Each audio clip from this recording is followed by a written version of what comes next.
And we are live, back again with another one.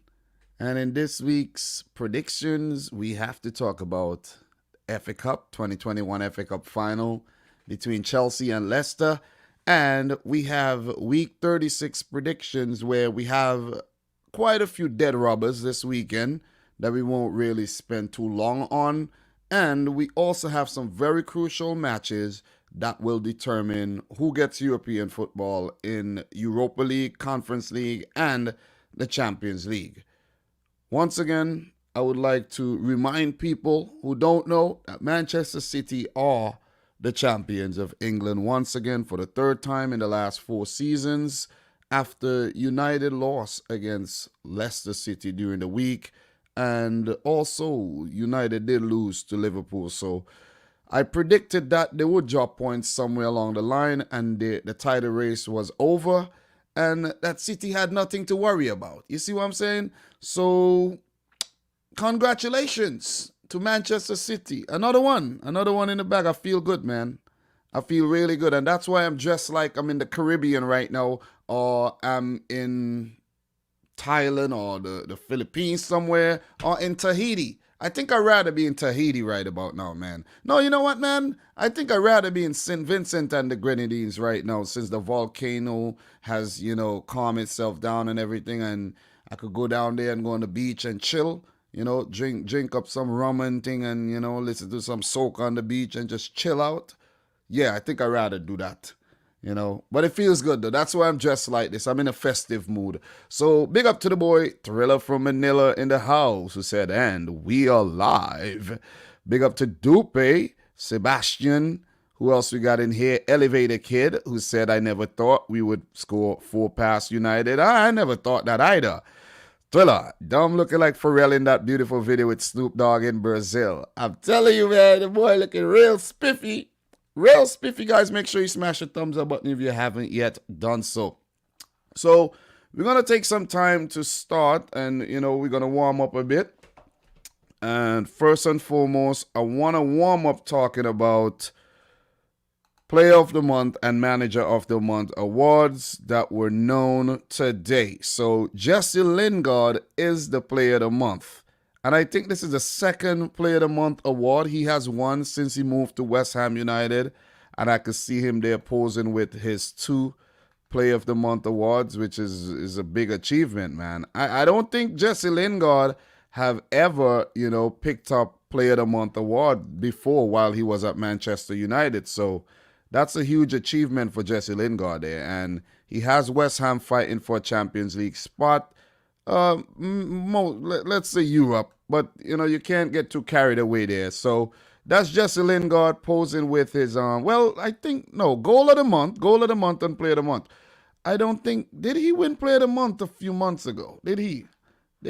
I have to double check that one. I have to really double check on who won the last the Player of the Month. I think he did win Player of the Month, if I'm not mistaken.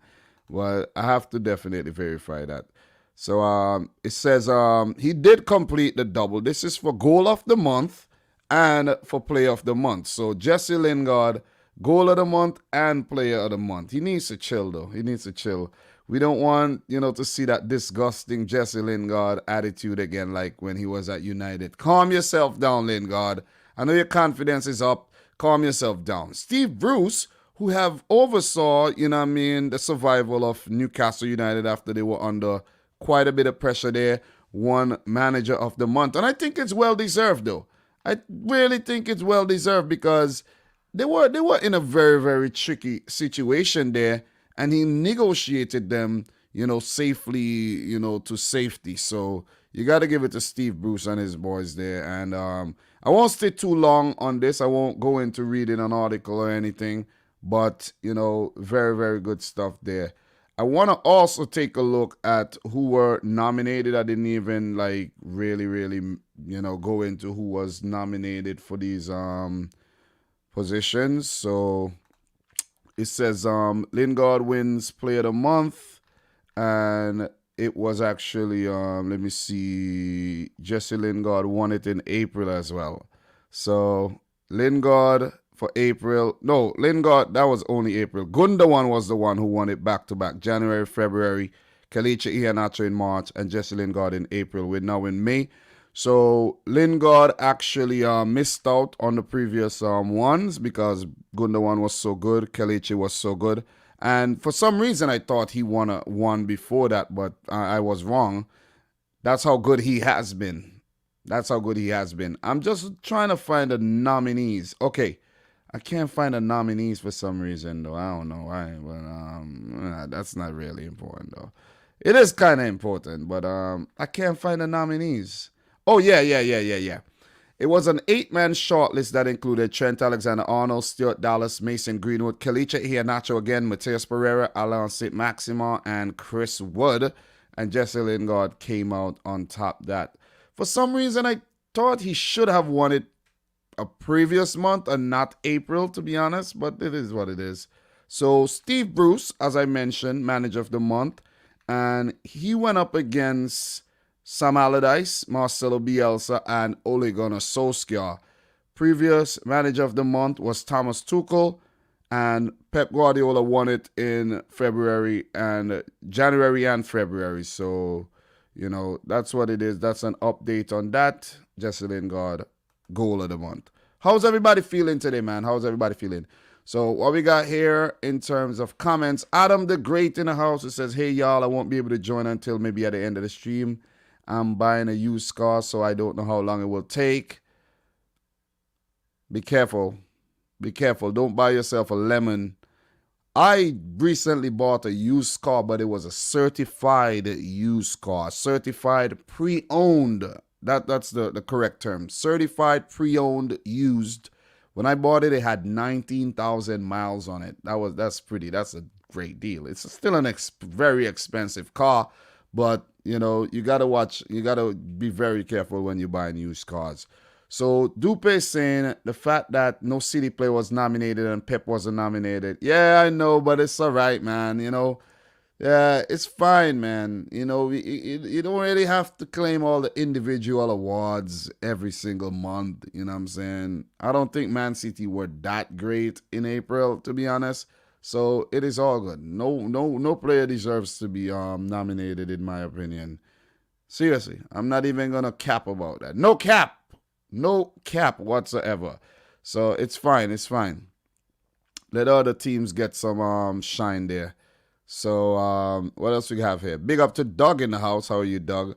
Doug says won't matter anything unless we beat West Brom. The result, yeah, great result, but it wouldn't matter if. I think you have to at least pick up 7 points. 7 points, 7 to 9 points you need. 6 points could be a little tricky if you get 6 points. You could still get Champions League if you get 6 points, but you need all 9. I think 9 points. I have a feeling Liverpool will get the Champions League right now. Seriously. I think they would. Chelsea, they kind of messed up with that loss against Arsenal because that loss would have put, the win would have put them up to 67 points, and with 2 games left, they would have fancied themselves getting 70. Leicester is also in a precarious position right about now, so it is a hard one. Is it a hard one? We're going to take a look at it today. We're definitely going to take a look at it today. And since we're warming up, and I want to actually talk about this one, and Thriller is mentioning thoughts on Sadio Mane disrespecting Klopp after the United win. For some reason, I didn't actually knew that happened until later on in the evening. I was I think I was picking up I think it's when I picked up my wife. Late in the night. I can't remember. Yeah, I think it was then. I think it was last night, minutes to 12, close to midnight. I was just going through YouTube and I'm like, what? I didn't realize that because as soon as the game finished, I went and made the reaction to the match. I wanted to get that out because the thoughts was fresh in the head. And then I saw Mane refusing to give Klopp a high five. Klopp came and Mane just said, I'm like, God damn, what is going on here? What is going on? And that kind of overshadowed the whole, victory, because I saw, the thing with the media like to talk about things like that. I could have actually made a video about that, but I was like, it's late and, what I mean, I got to get some rest and everything. I was really tired. So I was like, hell no, man, I'm not going to make a video right about now. So I just want to take a look at it, because I'm pretty sure if we take a look at it, I don't think we'll get a copyright strike for that. I don't think so. But yeah, I think I found it. Yeah, I found it. Ha ha ha. We're going to see it. It's a pound, I think. He gave him a pound. So we're going to take a look at it right now. We're going to react to that one right about now. And you guys are going to see exactly what I'm talking about. So thanks for bringing that up, Thriller. And if anybody has anything that they want to chat about, they want to discuss, they want to hear my thoughts on, just let me know, man. Just let me know. Don't be afraid. Just let me know.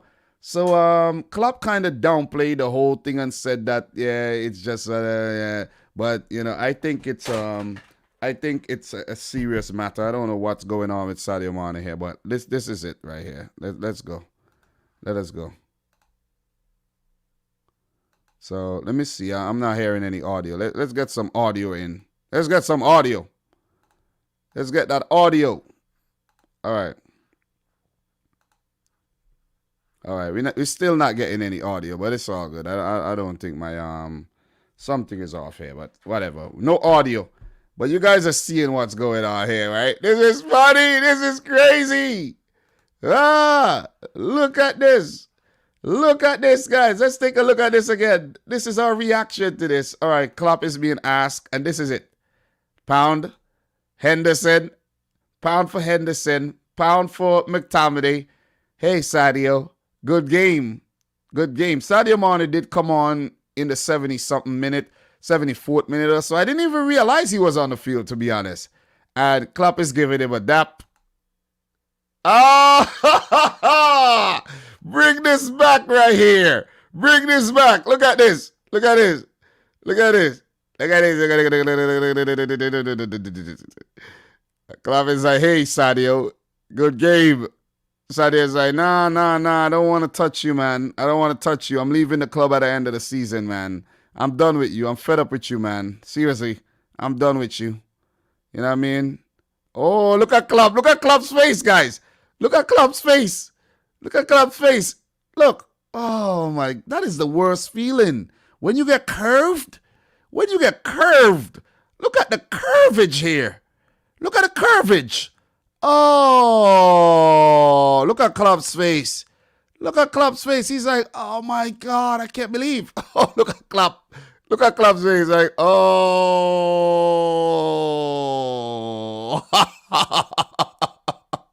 Listen, this is funny.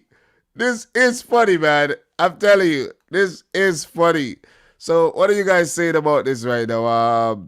Thriller is saying, I guess it'll be Jota, Firmino, Salah front three for the rest of the season. I don't think so, I think Mane will play the next game. Maybe. I don't know, man, So Dupe says Sancho is clear of Mane. We have elevated kid. Leicester are pretty much guaranteed Champions League if they beat Chelsea. Not really. It will help their cause. And well, you know what? Yeah, you're right. If Leicester beat Chelsea, they will get Champions League above Chelsea. Yeah, you're right. Leicester has to beat Chelsea. They have to beat Chelsea across the next two games. They have Chelsea next week, where I will come on Monday to do the prediction. Sunday, I'll do the roundup of this weekend. So I have back-to-back live streams Sunday, Monday, because the schedule is really tight these days. It's been tight all season. But, Leicester with a win there against Chelsea would guarantee them, because Chelsea are also in the running for the Champions League spot. So, yeah. Ooh, this is going to be good. It's going to be good. I think that match is on Tuesday, Might have to do... Might have to do a watch-along for that game. I don't know. Let me see. I might actually do a watch-along for that game if it's on Tuesday. If it's on Tuesday... Let me double check really quick. If it's on Tuesday, right? Let me see. Let me see. Let me see. Let me see. Let me see. No. Yeah. It's on Tuesday. I might actually do a watch along to that game. Oh, you know what? I can't. I'm too excited there. Brighton play Man City. I might actually do a double watch along or something, you know. I might actually do something for that game. Cause that'll be big. I might do something for that. I'm gonna look into it. Maybe a Brighton, Man City, you know, / Chelsea, Leicester watch along, something. I don't know. I don't know if I'll have the time. I can't make any promises right about now. But I'm just reading your comments and see what's going on here, man. You know, appreciate the quality comments that you guys are dropping right now. Adnan is saying Klopp addressed this twice. He said Mane has disrespected him 1,000,000 times, but has respected him 1,000,000 times. I saw that. And disrespected him once. Trent and Hendo have both snubbed Klopp before, and no one made a big deal of it. You know what? The media is always reaching for something. That's what it is. The media always likes to reach for something to talk about. That's the media for you. They look for the things so that they can get clicks. That's all it is. So Dupe is saying, Dom, if you had one manager to have a pint or drink with in the Premier League, who would it be and why? That's a good question. Which manager would I want to sit down and have a drink with? That one is difficult. I might have to say it'll be Pep Guardiola, man. I say it's Pep Guardiola. You know, I want to pick his brain and, you know, you learn about how, you know, he come up with these ideas and how he figured things out and everything, you know. You know, Pep Guardiola, after messing up last season, how did you figure it out? You know what I'm saying? How did you know that Ruben Diaz would be the signing that would change your entire season? How you know to just not force the issue with the number 9 and just play false 9? Why? Why did you do that? Who gave you that idea? Like, did you have a dream? Did you have a vision? Did you have a freaking epiphany or something? So, yeah, good question. Good question. Very, very good question. Arnav Gupta in the house. How are you doing, Arnav? He says, if any City player did that to Pep would send that player to the under-23s. But you see, the thing is, I don't think any player would actually do that with Pep right now. The squad has, you know, looks like it has, you know, it's a happy squad. You don't really have players, you know, bitching and moaning about time on the field. And if there's any player who's not being involved that much, that player has himself to blame. So, yeah, I don't think it'll be necessary right now. We're having a great season. No need for that. You see what I mean? So Zahali saying the disrespect given to Aston Villa against Chelsea is unreal. Grealish is back. Expect a tough game. No, I'm not disrespecting Aston Villa at all. We know what Aston Villa could do. But, you know, the most I think they will get from against Chelsea right now is a draw. They did draw against Everton yesterday as well. So Formidable saying, Dom, I just don't like when a player disrespect the coach's decision, especially a good coach. Yeah. They have to work. You have to respect the decision of the manager because for Mane, he's been having a rotten season. You know what I'm saying? Like, come on, relax yourself. I know Mane scored in the previous game and he think that he should have played this game, which he has a point. But if the manager chose to go in with a different, you know, tactic, because let's say United would have worked out, let's say, okay, Klopp is going to play Mane. We know how, you know, how to approach this. He going with Jota. Firmino haven't been scoring, and then he scores a brace. So Klopp ended up doing the right thing. He did the right thing. So what we got here, Benjamin Barrera, the game is 3:15 my time. We have Thriller saying doubleheader with Chelsea versus Leicester and League Cup in the league and FA Cup. Both games are high stakes, big time, man, big games. So Dupe saying apparently we are looking to agree a deal of 52 million euros with Sporting for Nuno Mendes. Yes, man. I didn't see anything on that, but that is believable, and that would be a very, very good signing. We need a quality left back, definitely do, and hopefully he gets integrated during the preseason, and you know we have him for next season because what I've seen from him during his time with the Portugal national team, it's, you know what I mean, I'm very, very impressed, you know. So we need to get rid of Mendy, possibly sending, you know, him the other way. You know, you see, this is what. Listen, let me talk to you right now. When you come in here, you don't address me. You come in here, you say blessing, love to everyone in the chat. Why not say hi to me? Why not come in here and say congratulations, Dom, on Manchester City winning the title? But you come in here talking about, oh, blessing to everybody in the chat. Oh my God. I'm telling you, you know, you got to be more classy than that, man. You really got to be more classy than that. Seriously. You got to be more classy than that.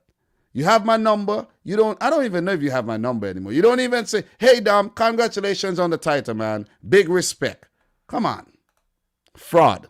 Let's go. Let's talk about the games that will finish during the week. And then we're going to talk about the predictions. Let's do this. Let us do this, man. Midweek fixtures. Let's talk about the results. We had Southampton, Crystal Palace.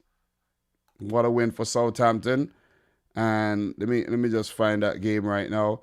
You see the thing about me? I'm upfront. I speak my mind, and I don't like BS, man. You know what I'm saying? I really don't like BS. I don't like BS. I like to call it out. I don't like BS. You come in here and you come in here, you don't address the freaking host, but you talk, oh, hi to everybody in the chat. Address me first.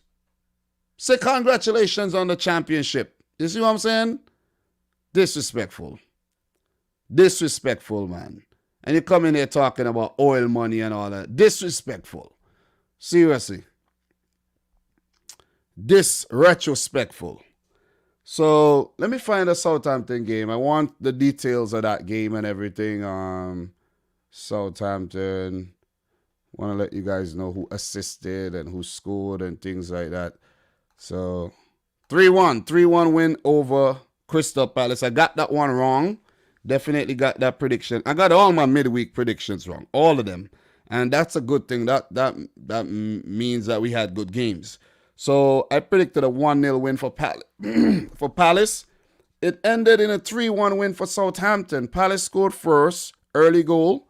In the second minute, Christian Benteke left-footed shot. He bullied his way through the defense and picked up his 8th goal of the season. So with a few matches left, about 3 games left for Crystal Palace, Benteke could pick up 10 goals this season. And this is his best goal return since about 2016. So you definitely got to give it. You definitely got to give it to, Christian Benteke.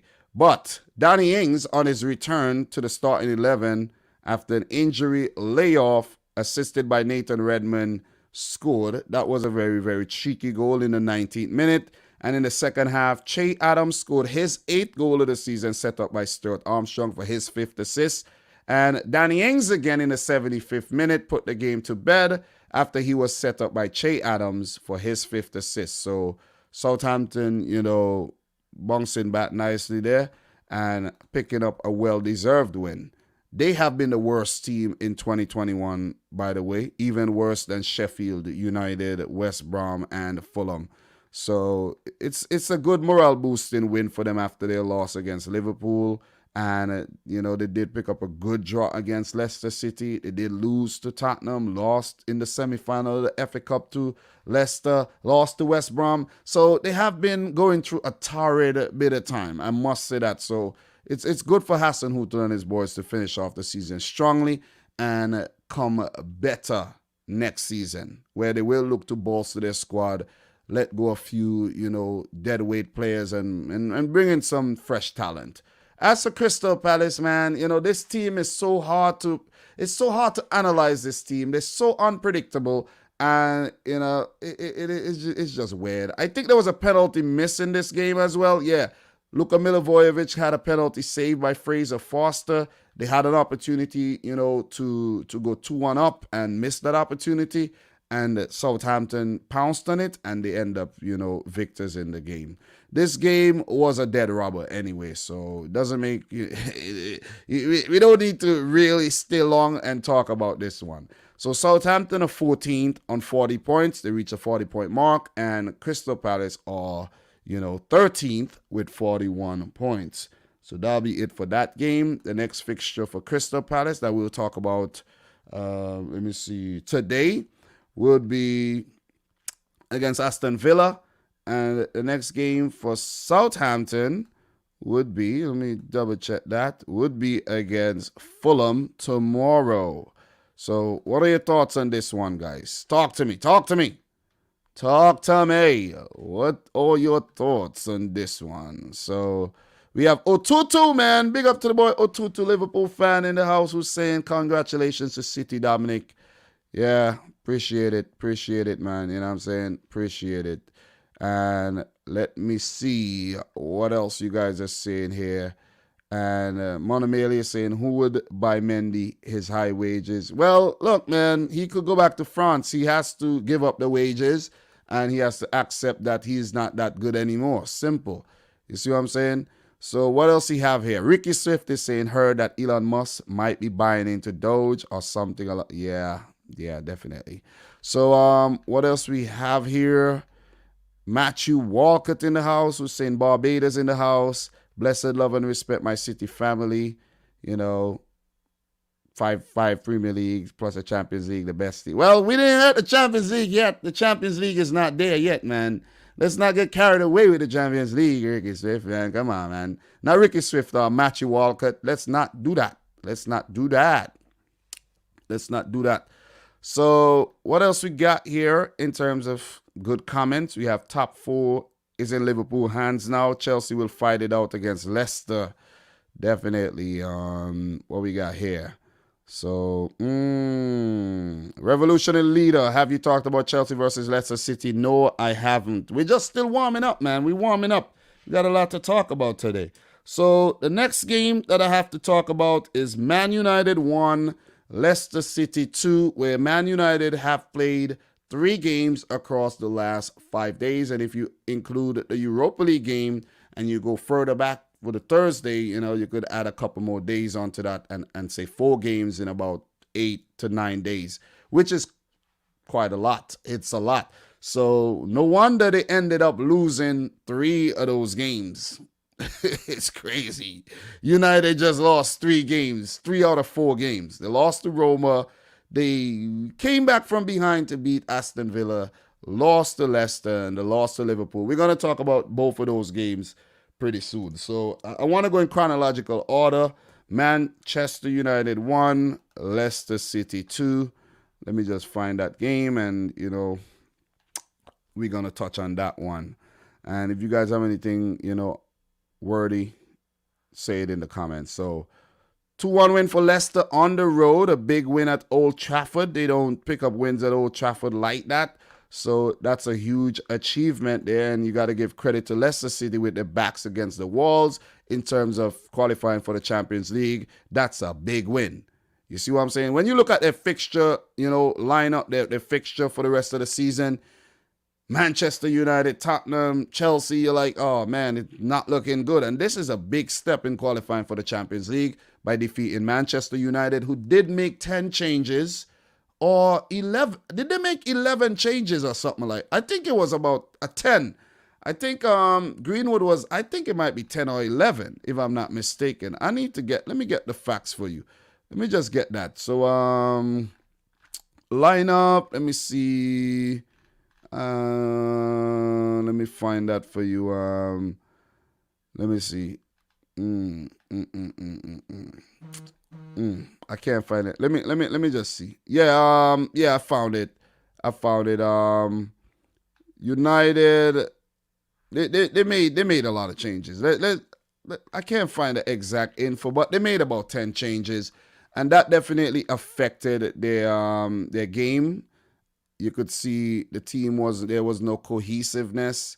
There was no, chemistry. When you just string together 11 players, including an academy player, against a well-seasoned team like Leicester, it's going to be problems. You see what I'm saying? And it was problems. Luke Thomas with that opening goal, 10th minute, that was a screamer. I think that Luke Thomas goal gets goal of the month for me. Definitely gets goal of the month for me for me too. It does. That's the goal of the month because that was a screamer. That's his first ever Premier League goal as well. And set up by Yuri Telemans. That was a great cross, man. Leave the Man United defense in a spot of bother. And it was Twanzebe and Bayi at the back. Tellez and Williams, Brandon Williams. Oh, man. Listen.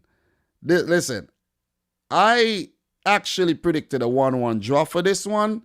And I think I was spot on in terms of me not predicting United to win the game because I knew they would make changes preparing for the Liverpool match. And they did not start the game too badly. But after Greenwood scored, they kind of sat off a bit. You see what I'm saying? And then in the second half, Leicester City came to the realization that, whoa. We're not even playing a full-strength United team and we're struggling here. Let's turn the screw. They did. And, they end up winning the game. So Greenwood with his 7th goal at that time in the 15th minute set up by Amad Diallo. That was a really cheeky goal there. And I think there's some type of record here where the two teenagers set up each other, but we're not going to get too deep into that.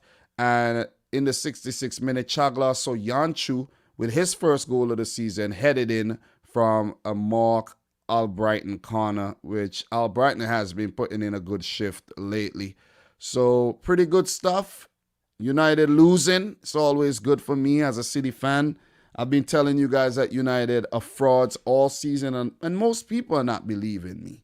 They not believe. Matter of fact, most people do believe. I think most people do believe me, and that was a good win for Leicester City. Very, very good win. So in terms of the league table, Leicester went back up to 3rd with that win. United stayed 2nd, and United's next game after that was against Liverpool. We're going to talk about that.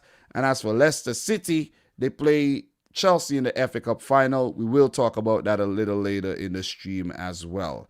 And we will touch more on the top 4 race between Leicester, Chelsea, Liverpool, West Ham United. You could even throw Tottenham Hotspur in there. It's hot.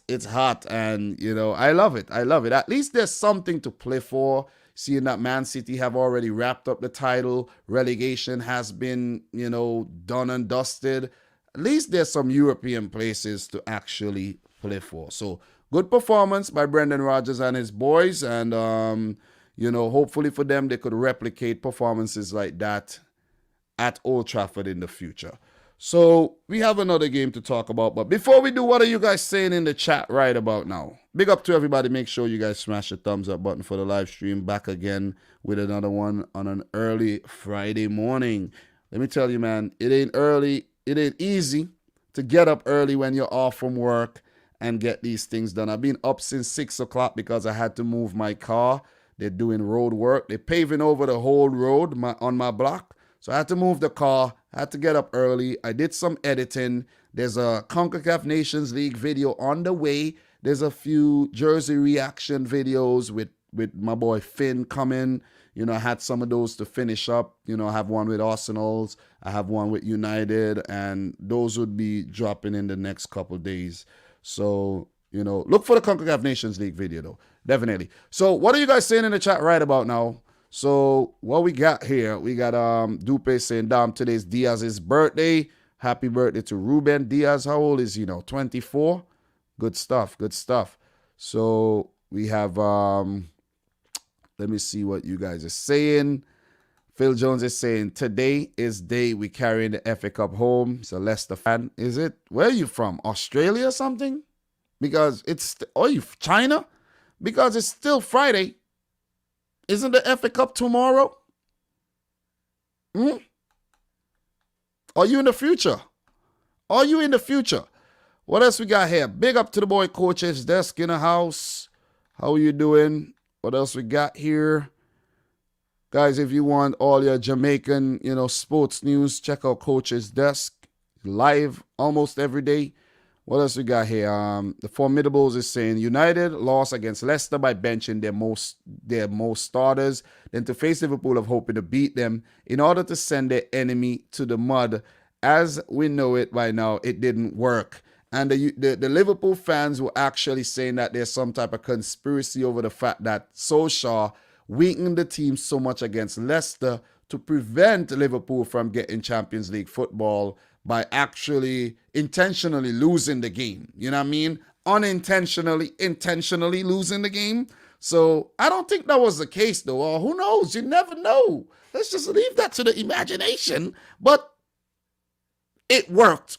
Whatever, if it is the truth, it worked in terms of Leicester getting the points to actually go up to what? I think they're like 66 points right now. 66 points, 2 matches to go, and they need 3 points to guarantee themselves Champions League football.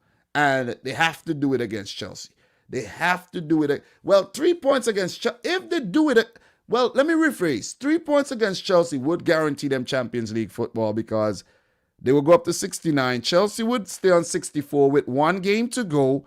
And there could be a situation where Chelsea plays 5th and win the Champions League. I don't want that because if Chelsea plays 5th, they would be way more desperate in the Champions League final, and it could be a lot of trouble for City. So, man, it's getting tight. And if you look at Liverpool's running, West Brom, you got Crystal Palace and Burnley, they could maul these teams. Or it could go the opposite way. You never know. You know what I'm saying? Liverpool could drop the ball on this one.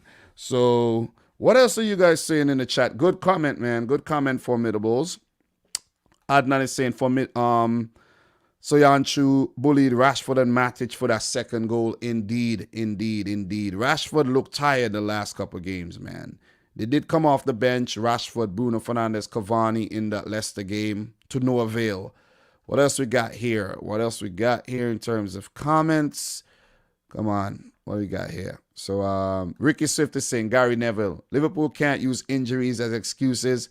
Also, Gary Neville, United really missed Maguire today. Oh, good one.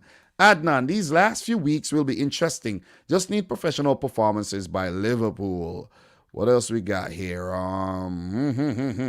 Legend Sweet in the house. How are you, Legend Sweet? Dominic, thoughts on Laporte changing from France to Spain? Right decision. France has been disrespecting Laporte for way too long, and the fact that he was a resident in Spain for quite some time during his time at Bilbao, I don't know the exact detail of the whole, switch. I didn't read into it, but I saw the news the day it happened.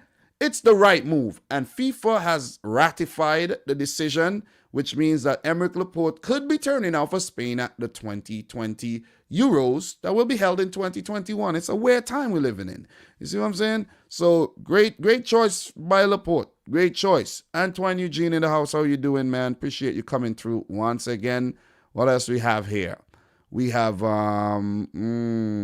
I hope Chelsea flop the FA Cup and top 4. But come on, Adnan. Come on. You're my boy. Why would you say something like that? I'm not reading any more comments from Adnan for the rest of the day. No more. You're wildin', man. You're definitely wildin'. Thriller said, I haven't seen JaVale Howard in a few days. Haha. So, what else we got here? What else we got? Let me see. Mr. Anik is saying he's going to Euro 2020 with Spain. Always a great choice. Yeah, because you have Eric Garcia at the back for Spain, and that's never a good decision. The man is a serpent, certified serpent. So the next game that we got to touch on is the Arsenal versus Chelsea. Arsenal 1, Chelsea 0. What a game. What a result. What a shock result. That was a shock result. Arsenal have not defeated Chelsea at Stamford Bridge in over 10 years, and I wasn't expecting this. Really wasn't expecting this. And this came courtesy of an early 16th minute goal by Emile Smith-Rowe. Second goal of the season after, scoring on the weekend. Emile Smith-Rowe is on fire now. You see what I'm saying? The man is literally a flame. You know what I mean? Set up by Pierre-Emerick Aubameyang after horrible back pass, one of the worst back passes you could see in football by Jorginho. But credit to Jorginho, I think he was expecting Kepa to be in his goal, but he wasn't paying attention. You got to pay attention. You got to lift your head up and know where your goalkeeper is. He put the ball almost in the back of the net. Kepa hands the ball because it was an intentional back pass. It would have been an indirect free kick if it wasn't put in the back of the net by Emil Smith-Rowe. And the commentator was the one who said it would have been taken from the line. I don't know these vague rules like that. I'm not going to act like, yeah, I know the vague rules. It would have been taken from the six-yard mark. The commentator didn't even know it. And the commentator, I'm pretty sure, was a professional footballer. So if anybody realized that I said that too, I was only echoing the thoughts of the commentator. And he after that, he corrected himself. But I was driving. I was heading to Popeyes to get some chicken. And the thing happened. I had my phone up in this little compartment where the GPS is in my car. And I could just put the phone there and I listen to the game in my AirPods. And I'm like, whoa, whoa, whoa, whoa, whoa, whoa. Let me pull over right now. And I'm like, what is going on here? What's going on here? That was a crazy goal. That was crazy. You know, I did put out a YouTube short reacting to that goal. So guys, make sure you check it out. Thomas Tuchel ended up blaming his selection on the loss. How are you going to blame your selection on the loss? Please explain that to me. When you have, it's all excuses. It's excuses. You have Havertz, Pulisic, Mount, Chilwell, James, not Jones, Gilmore, Jorginho, Silva, Zuma, Aspilicueta, and Kepa on the field, and you're telling me it was a mistake? This is a typical Chelsea 11. He's been rotating the team every freaking game. And you're talking about, oh, he made a mistake with my predictions. He's only saying that so that he don't point fingers at players and mess up the whole thing, the whole vibe in the squad when they have an FA Cup final coming up. They have top 4 they're fighting for, and they also have Champions League. Listen, Adnan, I know what you're saying. I don't know why you're saying it, but Chelsea are in a situation where they can lose the FA Cup, miss out on top 4, and lose the Champions League and go empty-handed next season into the Europa League. That would be ideal for many opposition fans. I'm not saying me. I'm just saying, man. You know what I mean? I'm just on the beach right now in St. Vincent chilling in my mind. I'm just saying, okay? I'm just saying. But good victory for Arsenal, though. I think it was good rearguard action after scoring. They shut up shop and somehow, I don't know how, but somehow managed to win the game. Gabriel, Pablo Mari, Holding, all these guys were horrible in the game. They were giving away the ball. They were losing the ball in possession. I have to say the man of the match in this game, I got to give it to Mohamed El Neni. This guy was working hard. El Neni was playing like he's actually fighting for his Arsenal career. Like he's saying and sending the message that I want to play for Arsenal next season. That's how this guy played, and I like that. You got to give him the credit, man, because this is one of the most underrated players in Arsenal and in the Premier League. And if the man went out there and he played well, you have to say he played well. So good stuff for Arsenal. And with that win, Arsenal Europa League hopes are very alive. Because they go up to 55 points. They do have 2 games in hand, right? They won't play this weekend because they've already played the match 36 game. And you have Tottenham, Everton, and West Ham all within 3 points ahead of Arsenal. So if any of these teams mess around, if any of these teams slip up, right? You know what I'm saying? They don't watch where they're going and they step on a banana skin and they fall. Arsenal could pounce. Arsenal could pounce. Another win for Arsenal here. Let's take a look at who they play. Who they have. The last 2 games, Crystal Palace and Brighton. These are 2 wins. These are 2 wins for Arsenal. Thriller. It's looking good. You guys could win these 2 games. You guys could win these 2 games. You go up to freaking what? 61 points. Everton, Tottenham, West Ham, one of them would flunk out. Arsenal, Europa League or Conference League. They need it. They need it really, really bad. They do. And Chelsea, what's going on, man? You only have strength for Man City or what? You have strength for City, beating City twice with rotated 11s and things. Guys, you can't be changing up 8 and 9 players and expect to win games like that. You're not playing against Cheltenham Town and Oldham United and these teams. You're playing against Premier League clubs, and they're going to punish you for rotating so heavily. What are your thoughts, guys? Talk to me. We will talk some more about Chelsea, but I think that's it for Arsenal in terms of today's video. What are your thoughts? Big up to everybody in the house once again. I'd like to take the time to thank you for joining. Make sure you like the video. Let's get the thing to 50 thumbs up, man. You know what I'm saying? So what we got here?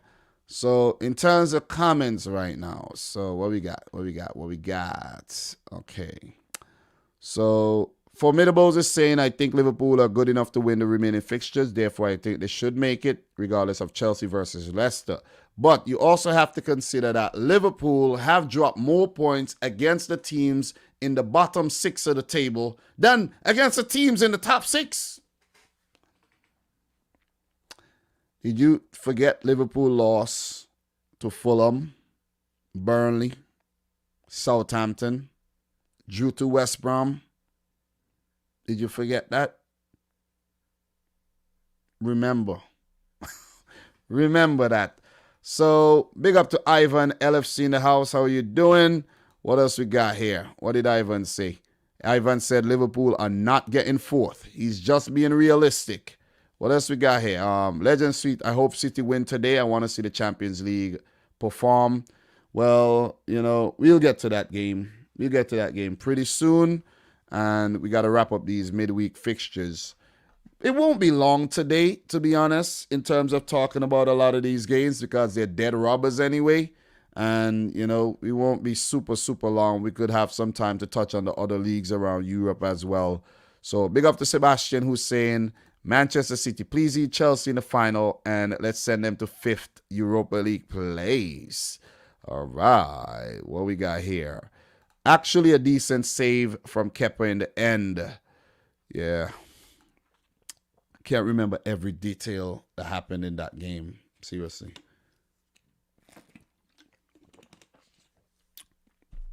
I watched so many games, man. I can't remember every single thing.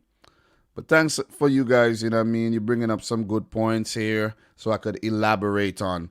So, Thriller is saying, the only thing I have hope for is our young gunners in the squad, who I hope develop into superstars. Smith Rowe, Saka, Balogun, Willock. Definitely right about that. 2 out of 4 of those guys will end up being superstars. Maybe 3, maybe 2. So what we got here in terms of comments, Formidable's Dom. Chelsea fans been saying that Chelsea play better when they're underdogs and tomorrow they are favorite. Leicester should pounce. Great point. Great point. So Ricky Swift is saying, I think Arteta will get the sack in the end of the season. Regardless, Arsenal have got worse, not better. I don't think so. He won't be getting the sack, though. Anik is saying, Mr. Aizatudin Anik is saying, would love it, Dom, if Leicester win their first FA Cup in their history. I would like to see that too. Will it happen?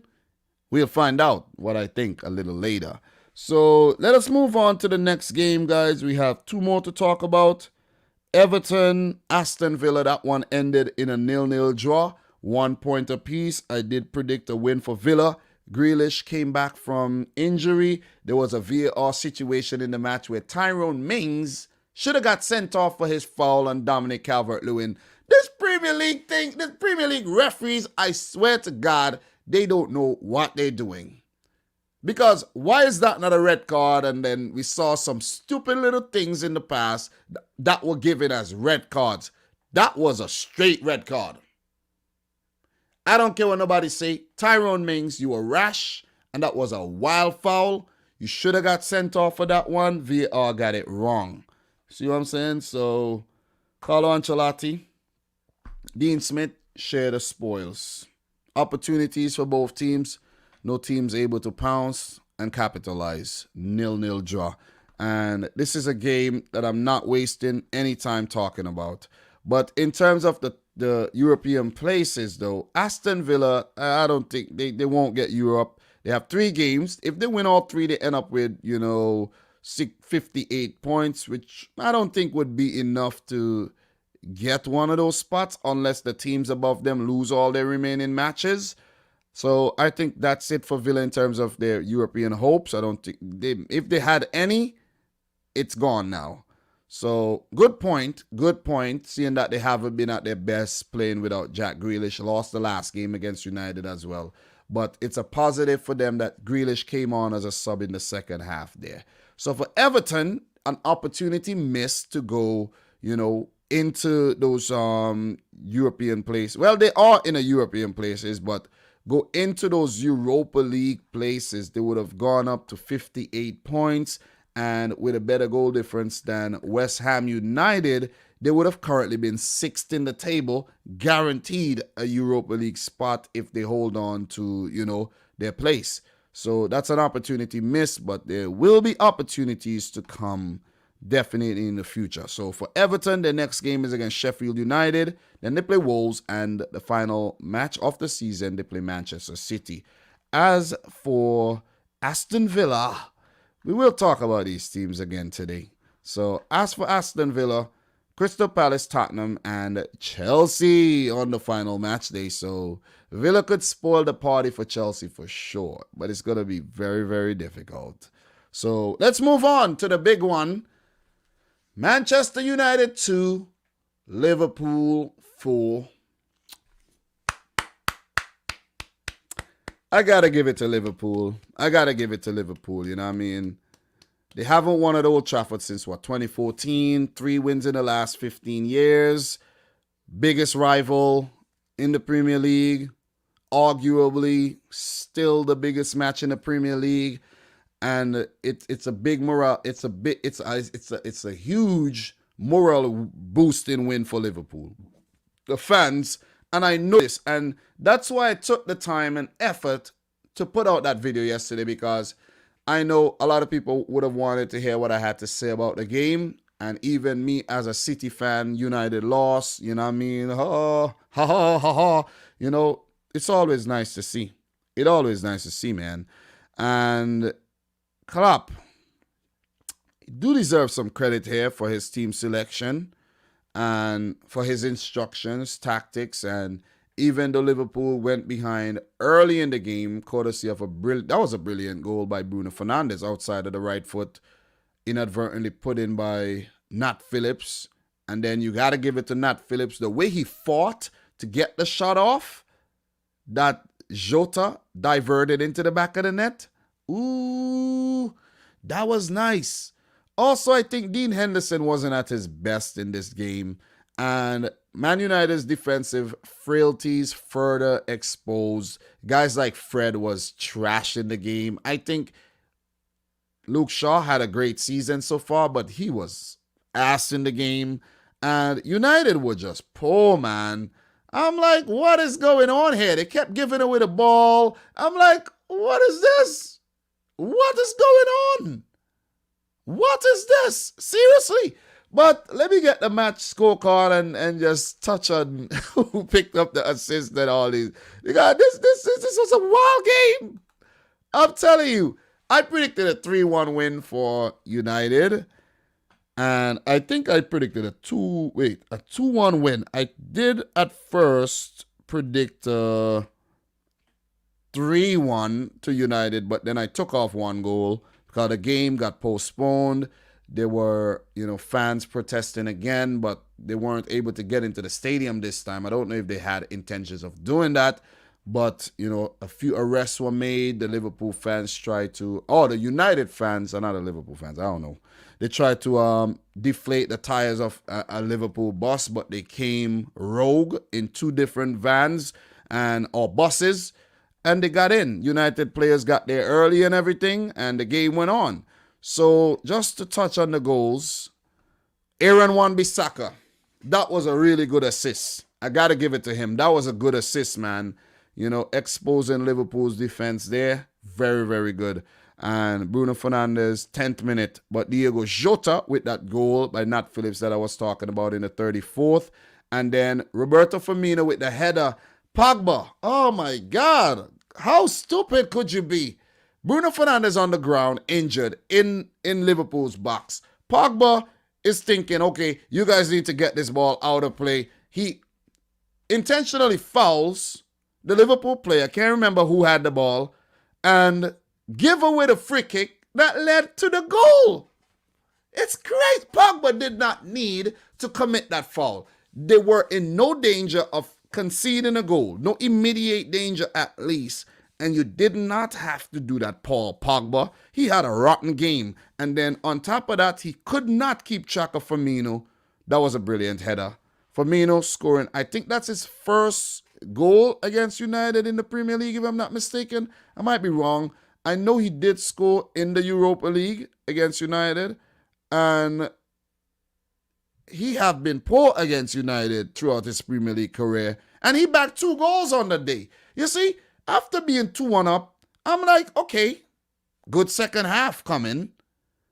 47th minute. I'm there editing this video that the over-under episode that I did with Doug.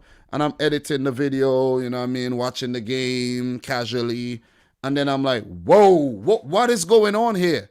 Liverpool score. It was a comedy of errors. I think Fred was involved in it. Then Luke Shaw was involved in it. It was just a horrible defensive showing by Manchester United.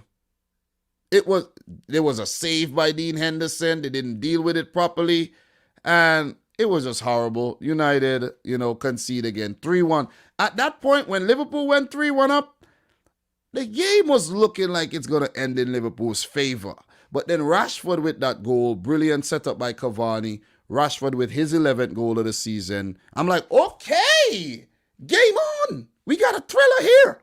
And United seeking their 3rd goal to equalize, to salvage a point from the game. They got caught out. Curtis Jones, who came on as a substitute. Mane came on as well. Nico Williams came on late. Set up Mo Salah, who ran in behind 1v1 with Dean Henderson. Easy goal. Easy goal. Poor defending by Manchester United. Overcommitting. See what I'm saying? But, they had to. But they look tired as well. Rashford, we know Rashford has pace. But at one time, I saw Andy Robertson caught up to Rashford, who was already running away with the ball. He had so much green grass in front of him. He got on his bike, and his bike just wasn't fast enough. Robertson's bike was actually faster. He caught up to him, snatched the ball, and I was like, Rashford, you're tired, bro. You're tired. United, that was a tired performance. Eric Bailly, very, very, very inept back there, gotta say. I don't think they missed Harry Maguire. He would not have made a difference, in my opinion. And that was a very good display by Liverpool. What I have to say is Liverpool's defense weren't great. Reece Williams, Nat Phillips, come on. I don't think you're going to win the title with that defense. But if you're going to win the title with that defense, the attack has to be like they were. By pouncing on the mistakes, putting away the chances, more or less when you get the chances, and win games 4-2, 3-2. Jota even hit the post as well. It was a good game. It was very entertaining, I must say. So good win for Liverpool. This could potentially salvage some pride this season. I heard commentators saying, "Oh, this could, signal success." This is not a successful season. I don't think getting Champions League football is success for Liverpool after winning it last season and winning the Champions League. This ain't success. It be success for Leicester, but not Liverpool. The season has been a failure. Let's stop doing that. Stop doing that. Stop acting like, oh, Champions League. We're going to get Champions League all of a sudden. Oh my God, it's a successful season. No. Not a successful season. It has been a poor season. After being first at Christmas, should have been a bit higher, And Man City, I think, have become the first team after being 8th at Christmas, if I'm not mistaken, to go on to win the title. It's not successful, Zachary. Please stop it. It is not successful. It ain't successful. It is not successful. No trophies were won. It ain't successful. Even last season when Man City did win what? Community Shield last season and the League Cup. That was successful, huh? No, it wasn't successful. Stop it. You're settling for mediocrity there. Not for how Liverpool were playing. Not for how they were playing. And we have to touch on some of Man United's fixtures. We will talk about Liverpool again because they do play against West Brom. We will talk about them. We'll save the rest for when we get to them again. So United, their next two games are against Fulham and Wolves, and they play the Europa League final against Villarreal. I have a feeling Villarreal are eating their food, all of it, breakfast, lunch, and dinner. Breakfast, lunch, and dinner. Oh boy, let us move on. So that would be the end of the warm-up and touching on the midweek fixtures. We spoke about Sadio Mane already. You know what I'm saying? We spoke about... There was also a VAR decision for penalty on Nat Phillips, Bailly and Phillips that was given as a penalty and overturned rightfully. I don't understand the refs. The refs are using past mistakes to correct future mistakes. I don't know. You're supposed to get it right all the time. That's why you have VAR. And that was a proper usage of VAR where the referee pointed to the spot but was deemed the wrong decision after Bailly had got the ball before he touched Nat Phillips. And that was the right decision. Also talking about Liverpool defenders, I just saw Fabrizio Romano tweet that the Ibrahima Konate deal is close to happening and it could be announced as soon as next week. So Liverpool fans should be happy about that one. So yeah, let us move on. Oh, excuse me. I saw that somebody just disliked the video because of what I just said about Liverpool and all of that. I don't care. I'm talking the truth here. I'm not going to hold back my tongue and not talk the truth. I'm talking facts. That's what I'm here to do. I'm talking facts. We're here to have a discussion. We're going to be here every week to talk about the Premier League until it ends. And we come back periodically in the off season to talk about next season and all of that. Review this season. I'm here to talk facts. So if you want to dislike the video, be my guest. I really don't care. You see what I'm saying? So let us move on. We have a game today between Newcastle and Manchester City, the champions. The first guard of honor will be given by Newcastle at St. James's Park. So thank you very much, Newcastle, in advance for that guard of honor. Do appreciate it. And you know, it's a must-win game for Man City. I'm letting you know this. It's a must-win game. After what happened against Chelsea, we can't be losing like this. We just lost to Leeds United. Let's just take a look at what Man City has been up to in the Premier League. Losing to Chelsea, right? We did beat Palace, right? Beat Villa, right? But we lost to Leeds. That's 2 losses in what? 4 games. That ain't good. That's not good. I'm not settling for this mediocrity. And you could go back to March where we lost to United too. I'm not settling for this mediocrity, man. It is unacceptable. Pep Guardiola, I'm not with no rotation here. Play a strong team. Let's finish off the season strongly. All right? Let's please do that. Let's do that. So I don't want to see no Mendy.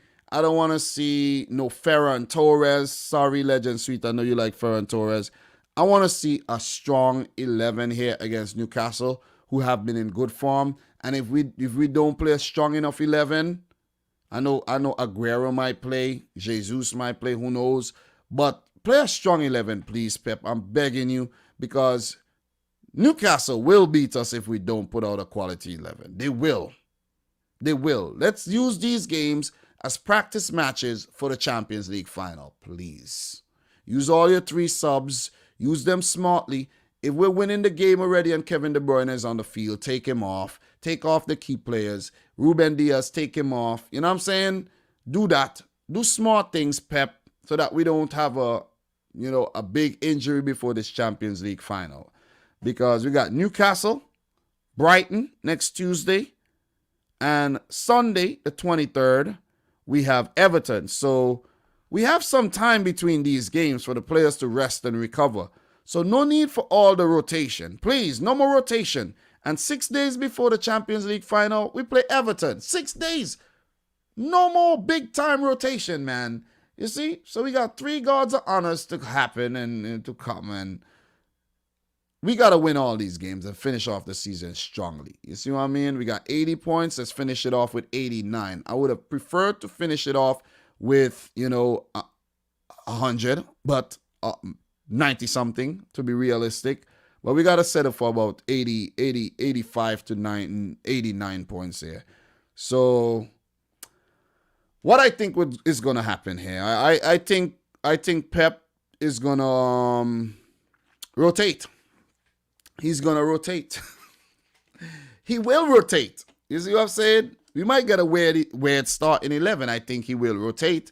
And, but I don't think he would rotate drastically where we have a situation like what we had against Chelsea where players are like, you're like, okay, like what is going on here? I think we'll see a proper team. I think we'll see a proper team rotated from the Chelsea match. There were 8 changes. So when I talk about rotation from the last game, there will be some rotation. As for Newcastle, though, Steve Bruce have won Manager of the Month, 39 points. They're 16th. They have saved their season. They will be back next year. And they're coming off of an emphatic 4-2 victory over Leicester City. They did lose to Arsenal, but they drew to Liverpool. They have been in good form, man. They beat West Ham. They beat Burnley. This is a confident team. St. Maximin will be a problem. Callum Wilson, do not play around in front of goal. These guys have pace. You play a high line. You play a rotated 11 with Mendy and these guys in there. St. Maximin and Callum Wilson and them boys would run behind Almiron. These guys are fast, okay? They're fast like Jamaican sprinters. They will run in behind. So we got to be very, very careful here. We know there's John Joshelvi, his deliveries and all. We got to be careful. We have to be careful with a player by the name of Joseph Willock, who's on loan from Arsenal, who have been scoring like he's at Chuck E. Cheese for fun. So we got to be careful. Dubravka is a quality goalkeeper. We got to be careful. We got to put away our chances here, or else we could get embarrassed by the Toon Army. With all that being said, I don't want to be too long-winded on this one. I'm predicted City to win the game, 2-1. Last time around, I did predict a Chelsea win. So I did predict a 1-0 win for Chelsea, and Chelsea won the game. This time, we will concede a goal, but I think we will go on to win the match. Come on, Raheem Sterling. Stop thinking about these big batty girls you have in rotation and score some blood cleat goals, for God's sake. Stop it. Phil Foden, come good. Ferran Torres, if you play, please stop being a ghost. Unfriend Casper on Facebook. Please, block him on Instagram. Block him on Twitter. You need to stop it. That's my thoughts. 2-1 to City. Also, guys, I think there will be fans at the stadium. Is it this week or for the last 2 days? I don't even know. But let me just do a quick research. I think there will be fans at the stadium, and Premier League fans. If you guys have any thing on that, let me know. So there's a story here from The Athletic that's saying UK government confirmed fans can return to the Premier League games from May 17th. So it's not this weekend, it's next week. Next week we'll have fans. So let me not get too carried away here. So big up to everybody in the house, guys. If you haven't yet smashed the thumbs up button, please make sure you do so. And let me know your prediction for this one. So let me see. Let me see. Let me see. Let me see. Let me see. Let me see. Let me see. So, let me see. Comments. Let's want to read some of your comments right here, right about now. We have. Let me see.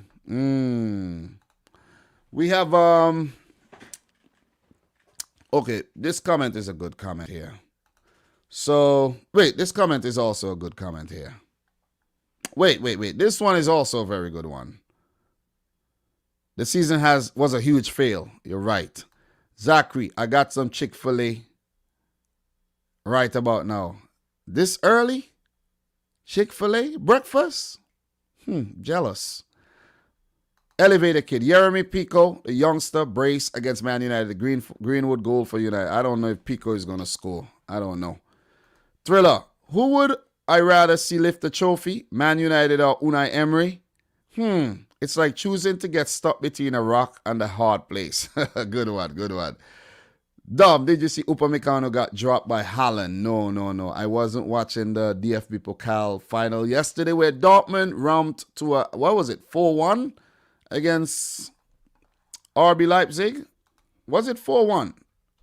I don't even know. But I was actually getting notifications. Yeah, 4-1. 4-1. Congratulations to Borussia Dortmund on winning the DFB Pokal where Sancho scored a brace, Haaland scored a brace, and they broke a record in the process, becoming the two youngest players to score braces in, I think, the DFB Pokal final. And Leipzig flopping out big time. On Julian Nagelsmann would move on to Bayern Munich at the end of the season. So,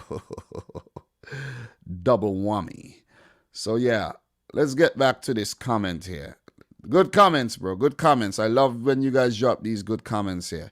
Formidables, Dom, if we are completely honest, Liverpool missing key players and especially defenders has caused them the Premier League partially. I still think even full-strength Liverpool team would have come in second. I predicted Liverpool to come in third with a full-strength team. So, and they did get battered 7-2 with a full-strength team. So I don't know what people are talking about. They did end up getting to number one even without the injuries, even with the injuries and without the defenders. So I don't know what people are talking about. This is a club that has money, that generates income, that should have had a contingency plan when Van Dijk, Matip, and Gomez went down. When January came, what did they choose to do? They chose to bring in Ben Davies, who... Is he alive? Is Ben Davies still alive? Did somebody check and see if there's an obituary out for Ben Davies because he has not played a single minute? Ozan Kabak? These are the players you're going to bring in to try to win the freaking league? They got themselves to blame. They should have splashed the cash.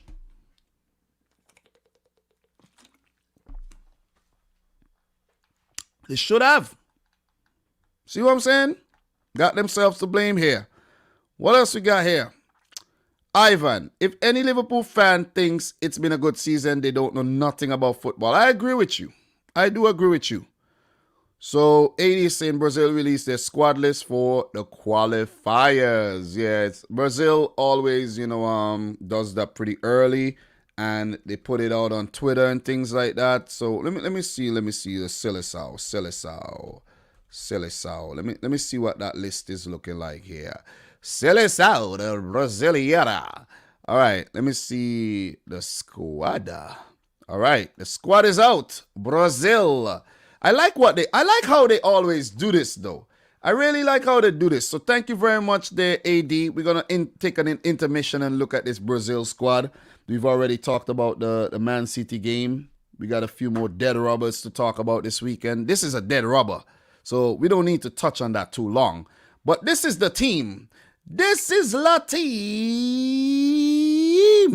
So, for the forwards, there is Neymar of Paris Saint-Germain, Richarlison of Everton, and we have Vinicius Jr. of Real Madrid. So, that's what's going on. Let us move on. This is nice graphics, man. So, big up to their social media team, their graphic designer and everything. I like sweet, clean graphics like this.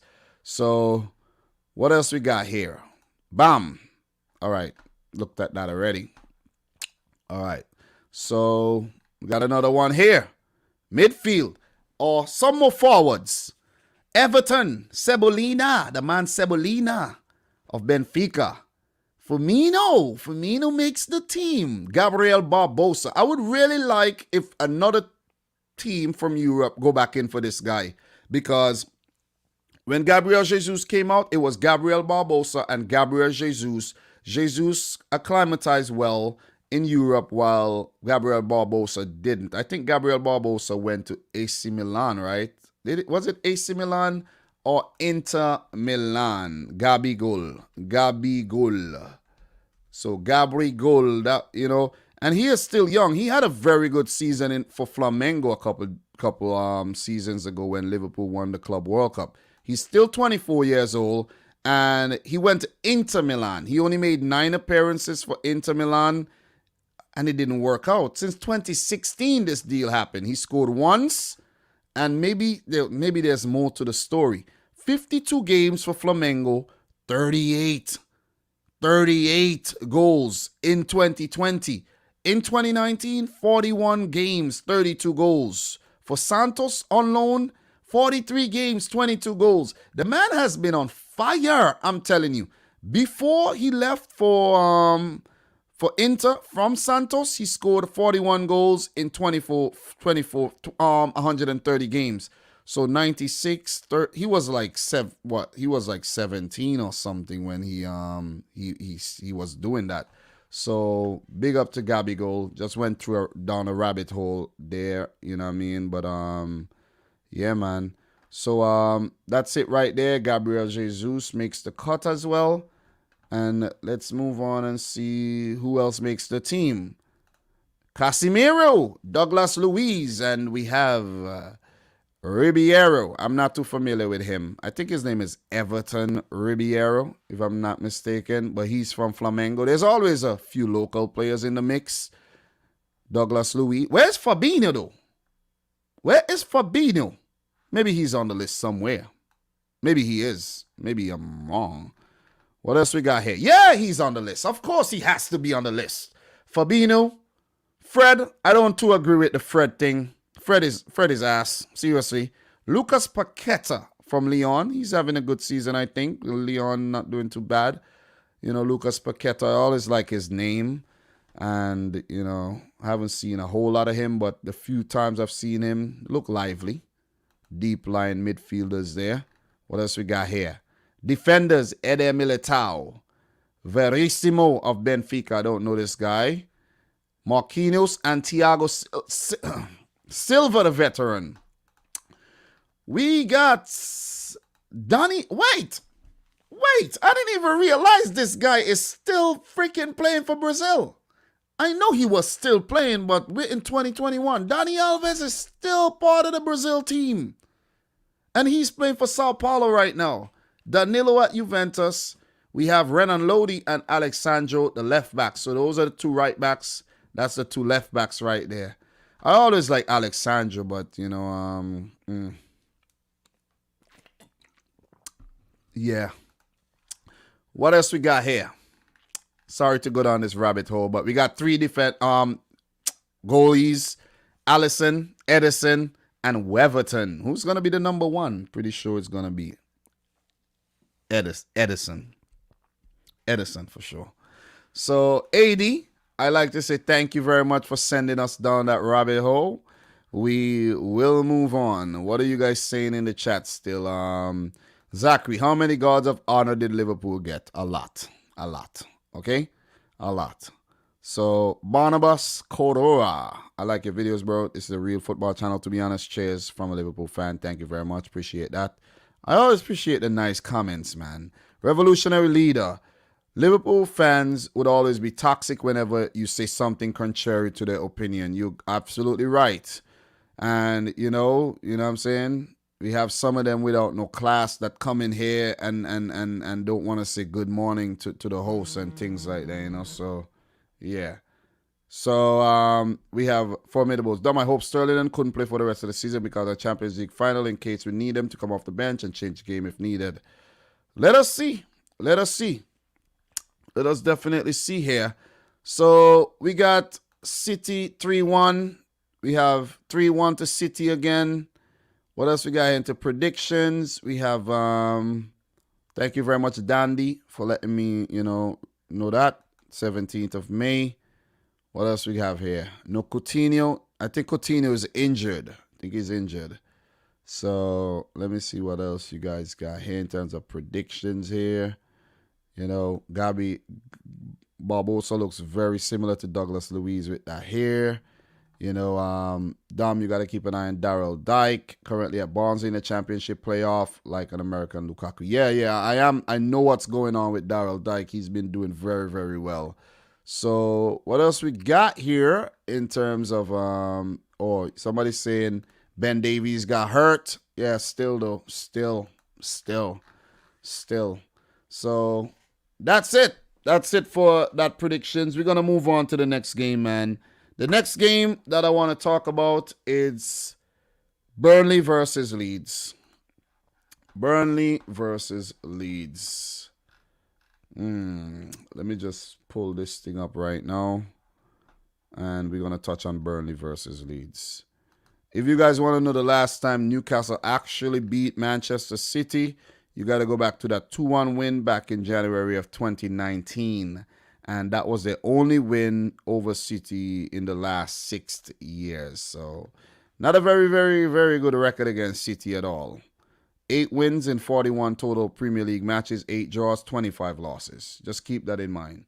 So let's touch on this game. Burnley versus Leeds United. So right about now, Leeds United at 10th. They could keep winning and finish higher in the table. Leeds have 50 points. If they win their remaining 3 games, they will go up to 59. And who knows? You never know. Squeeze into a Europa Conference League. You never know. I doubt that will happen, though. As for Burnley, who are safe after the relegation of Fulham, West Brom, and the Sheffield United, they have 39 points. And they have been in pretty okay form, picking up 2 wins in their last 3 matches. Burnley are coming off of a loss there against West Ham. But they did beat Fulham impressively and beat Wolves 4-0. So, what are my predictions for this game? Before I do give you my prediction, the fixture earlier this season ended in a 1-0 win for Leeds United. And these teams have not played each other a lot in the Premier League. Actually, that was their only Premier League match ever. And Leeds United have the win. So my prediction for this one, though, judging from the way Leeds have been playing, they're very mercurial. We know they could go and they could mess up against Burnley. Burnley have been doing well, as well. But this is a dead rubber game. Anything could happen. There could be a lot of rotation. Academy players could get a run out. But nevertheless, I'm going to go for a 2-1 win for Leeds United. Guys, share your thoughts in the chat. We'll definitely appreciate that. Share your thoughts as I gather mine. We're going to run through the next couple fixtures as well. Not a lot to talk about in terms of these next few games. They're dead robbers, man. Leeds, pretty successful season. Burnley, seeing that they work on such a small budget, they could look at surviving as a success. See what I'm saying? Success is different for a lot of teams. But I know for sure success it should not be getting top 4 for Liverpool. That should not be success. You got to win the title. So what we got here, we got Elevator Kid saying a 1-1 draw. Jordan saying Leeds 2-0. And we have Goran, big up to Goran in the house, who's saying, Rich, nice hat. Yeah, this is my vacation hat, man. Love this hat. This is my favorite hat of all time. Even, more favorite than the caps that I do wear. Love this hat. So we have Zachary saying Barca bottled due to Levante yesterday. How out of context, Zachary. We will touch on that, when we finish off these games, but pretty much stick to context, guys. Let's go. So since you guys don't have much to add on that one, we're gonna move on to the next one. Southampton versus Fulham. So Fulham. So right about now, Southampton are coming off of a very, very good win there. Picked up a 3-1 win against Crystal Palace. And as for Fulham, they were relegated in their last match when they lost 2-0 to Burnley. So very disappointing season for Scott Parker and Fulham. And they would now have to start focusing on their squad rebuilding for the championship, where a lot of players would move on and they would go in with a totally fresh squad for the championship. As you know, they look to offload players with bigger wages, and they look to, just consolidate and come back stronger. Fulham has been a yo-yo club, They went down, they came back up, they went down, and they're looking to come back up again. So this one is also a dead rubber game where both teams have already survived. As I mentioned, Southampton have been the worst team in 2021. But, that would be a good morale boosting win in their last game. And I'm going to go for Southampton to pick up another win with Danny Ings back in the fray. 2-1 to Southampton. Hard luck to Fulham. But, it just wasn't good enough, man. They had way too many loanies come in. The team wasn't strong enough. And when they had the momentum and they should have continued, they totally just lost it. They just fell flat on their face, and it was a hard fall where they couldn't get back up. So that's my prediction there for that one. 2-1 to Southampton. If you guys have any prediction, please share it in the chat. If you don't, we will move right on. So let me just check and see if these teams have any, could be potential banana skins for the teams, vying for European places. Southampton play Leeds and they play West Ham. So that West Ham game at the end of the season could prove to be a huge game. So for Fulham, they have United, dead rubber pretty much, and Newcastle, dead rubbers. So it's all dead rubbers for the rest of the game. And for the rest of the season, if you guys don't know what a dead rubber means, it means there's nothing in the game. Nothing. It's just, a match that has to be played. So what we got here? Zachary, 3-1 to Leeds. What we got here? Jordan, 2-0 to Southampton. Che Adams, Danny Ings to score. And Elevated Kid, I might surprise you here. I'm going 1-1. So Zachary's also saying 2-1 sounds about right to me. Right, 2-0. Formidable's dumb. Rumor has it City are after Sporting's left back Nuno Mendes for 52, and highly rated Mendy will leave with Zinchenko fighting for his place against. Bring it on, please. Come on, City. Yeah, we touched on that early on in the chat, and I am endorsing the whole Nuno Mendes signing.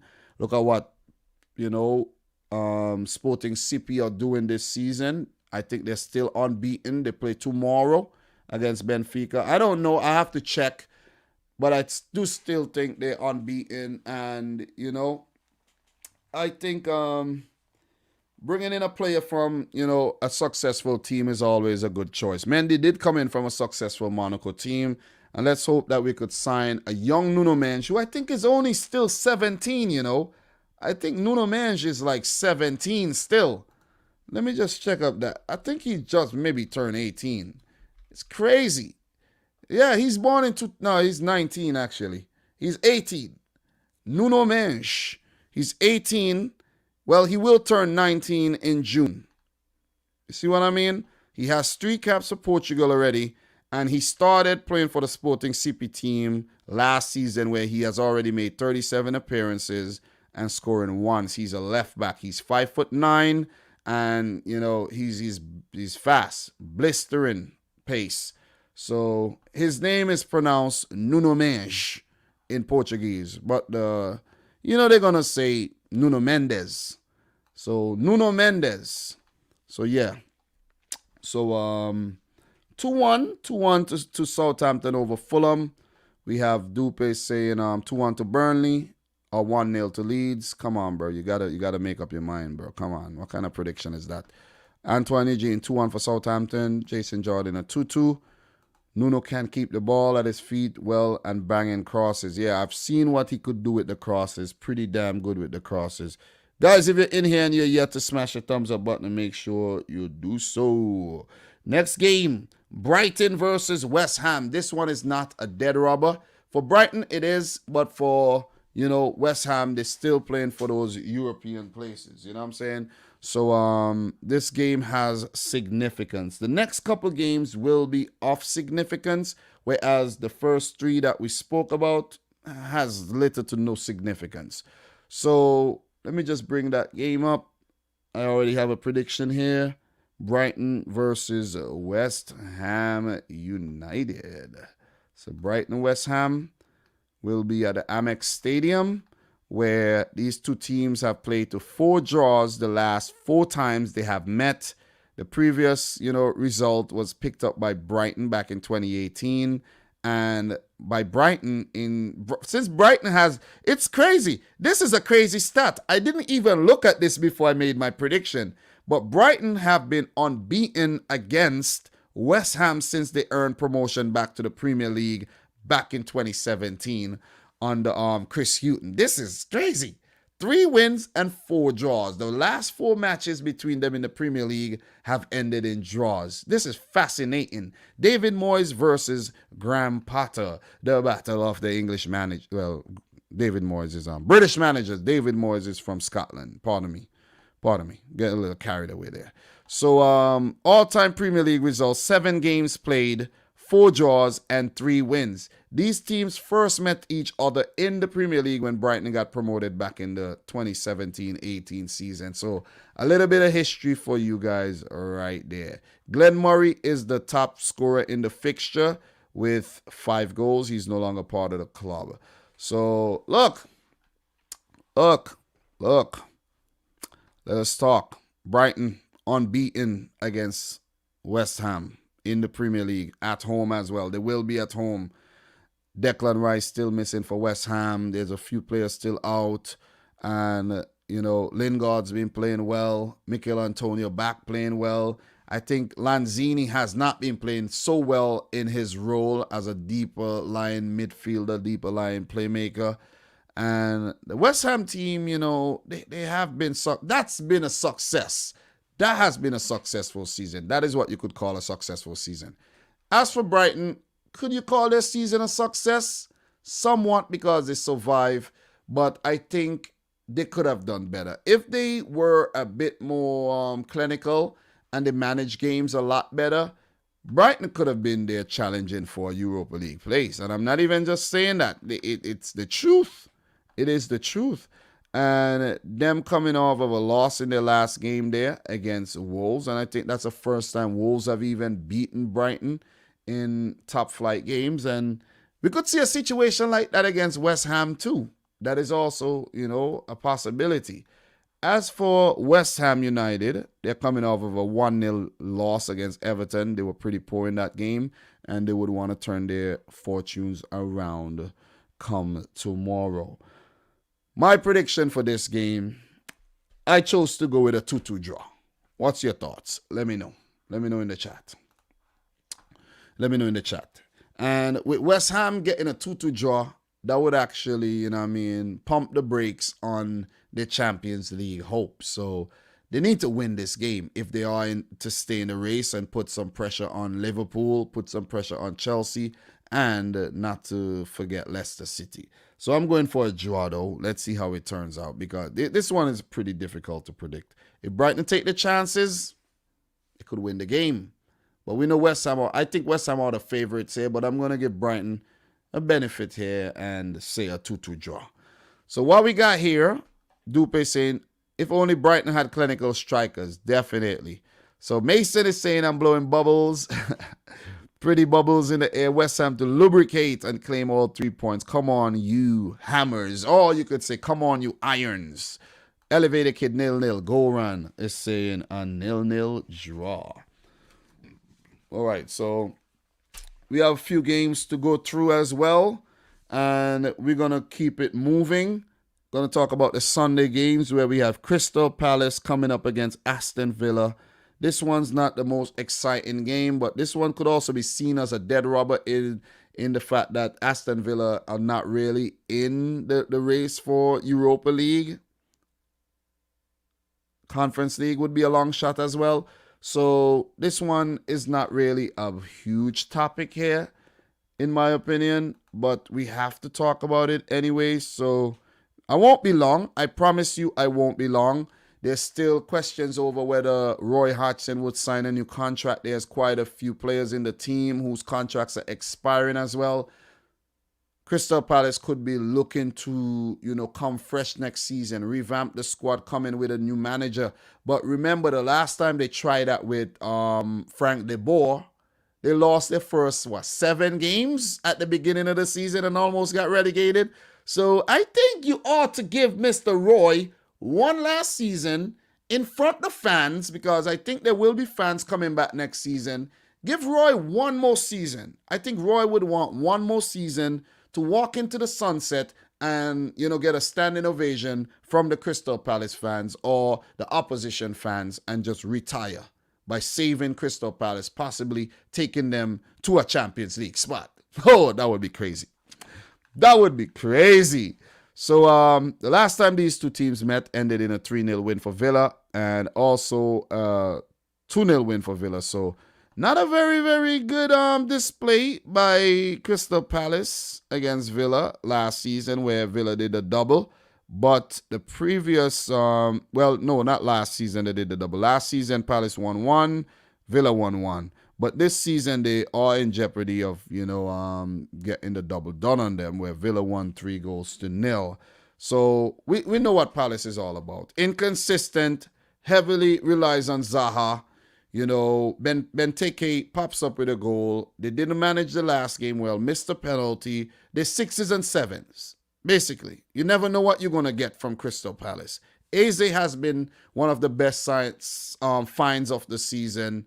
We know Guaita is a quality goalkeeper, but they have a makeshift defense as well. They are tight at the back, but it's still a makeshift defense. So, anything could happen at any time. And they have young guys like Tyreek Mitchell playing who could be an Achilles heel for the team.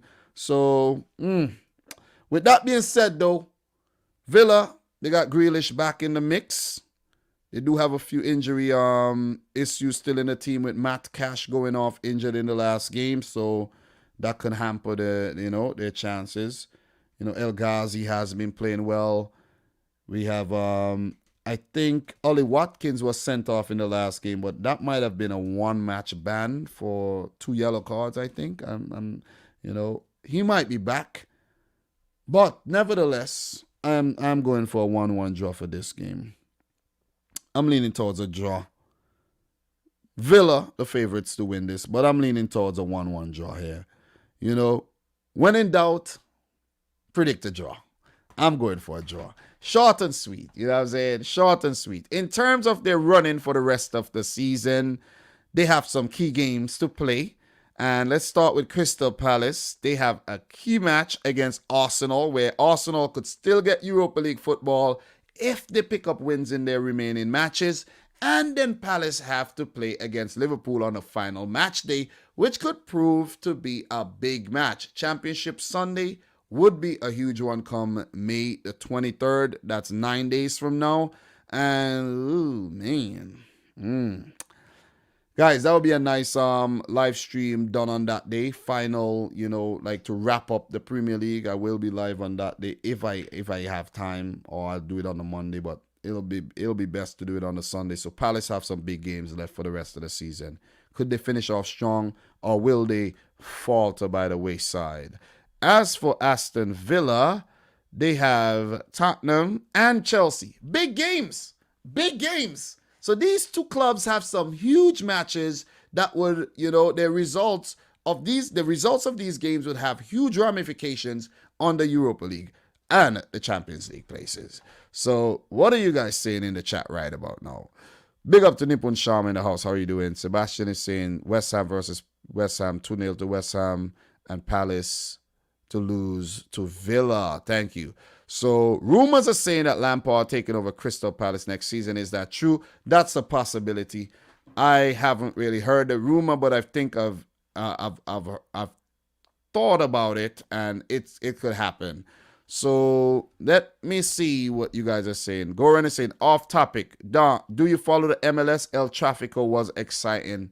Unfortunately, I don't. I should catch an MLS game or two when I can. I should. But I actually don't. I need to. All right. Big up to MW Choli in the house who says, got to go. Have fun. Didn't even know you were in here, bro. But, how are you doing? So that's my prediction there for that one. 1-1 draw. Guys, let us move on. Let's move on. Tottenham Hotspur versus Wolverhampton Wanderers. This one is also a difficult one to predict, but I have made a prediction, and we're going to talk about that. We're going to talk about that really soon. We're running through them fixtures, man. We're running through. A lot of these games don't have a lot of significance, and we need to talk about the FA Cup final as well. So Tottenham versus Wolves. Tottenham still seeking Champions League. I doubt they'll get it. They're 7th. They have 56 points. If they get 9, they will end up with 65. So they would need Chelsea to actually lose their remaining matches to have a chance, and Liverpool to lose their remaining matches to have a chance. I don't know if that's going to happen, though. West Ham with 3 games to lose their remaining games to have a chance. So, Tottenham, it's over. It is over for you in the Champions League. Look, it's over. So, Tottenham, Wolves, then they play Villa, then they play Leicester. The Leicester versus Tottenham. Listen, Championship Sunday is going to be good. It's going to be good. You know what I'm saying? I would love to take off from work that day, but I can't because, I won't. I won't take off from work that day. I don't have any sick days left. I would love to take off and do a watch along for all the games, but I can't. I can't. So Tottenham versus Wolves. What happened early on in the season? The game ended in a 1-1 draw. Last season, Wolves beat Tottenham 3-1. Tottenham beat Wolves 2-1. Wolves beat Tottenham 3-1 the previous season. Tottenham beat Wolves 3-2. It's been back and forth between these two teams, man, since Wolves got promoted back to the Premier League. 2 wins for both teams. But this season, a draw, a 1-1 draw. And Nuno and his boys have really, they've gotten their form back, it seems. They've been playing some good football. Adama Traore, seems like, he's got somewhat of his mojo back as well. And an impressive 2-1 win over Brighton in the last game. They did get smashed by Burnley, but they did pick up a 1-1 draw against West Brom in the Black Country Derby. They beat Sheffield. They beat Fulham. They've been in good form. You got to give them props. With the absence of Raul Jimenez, Willian Jose, Fabio Silva. These guys haven't really stepped up, really, but still, you can't blame them. You can't really point fingers at these guys like that. The squad has been heavily disrupted by injuries. That you can say. That you could definitely say. No excuses still. No excuses for them.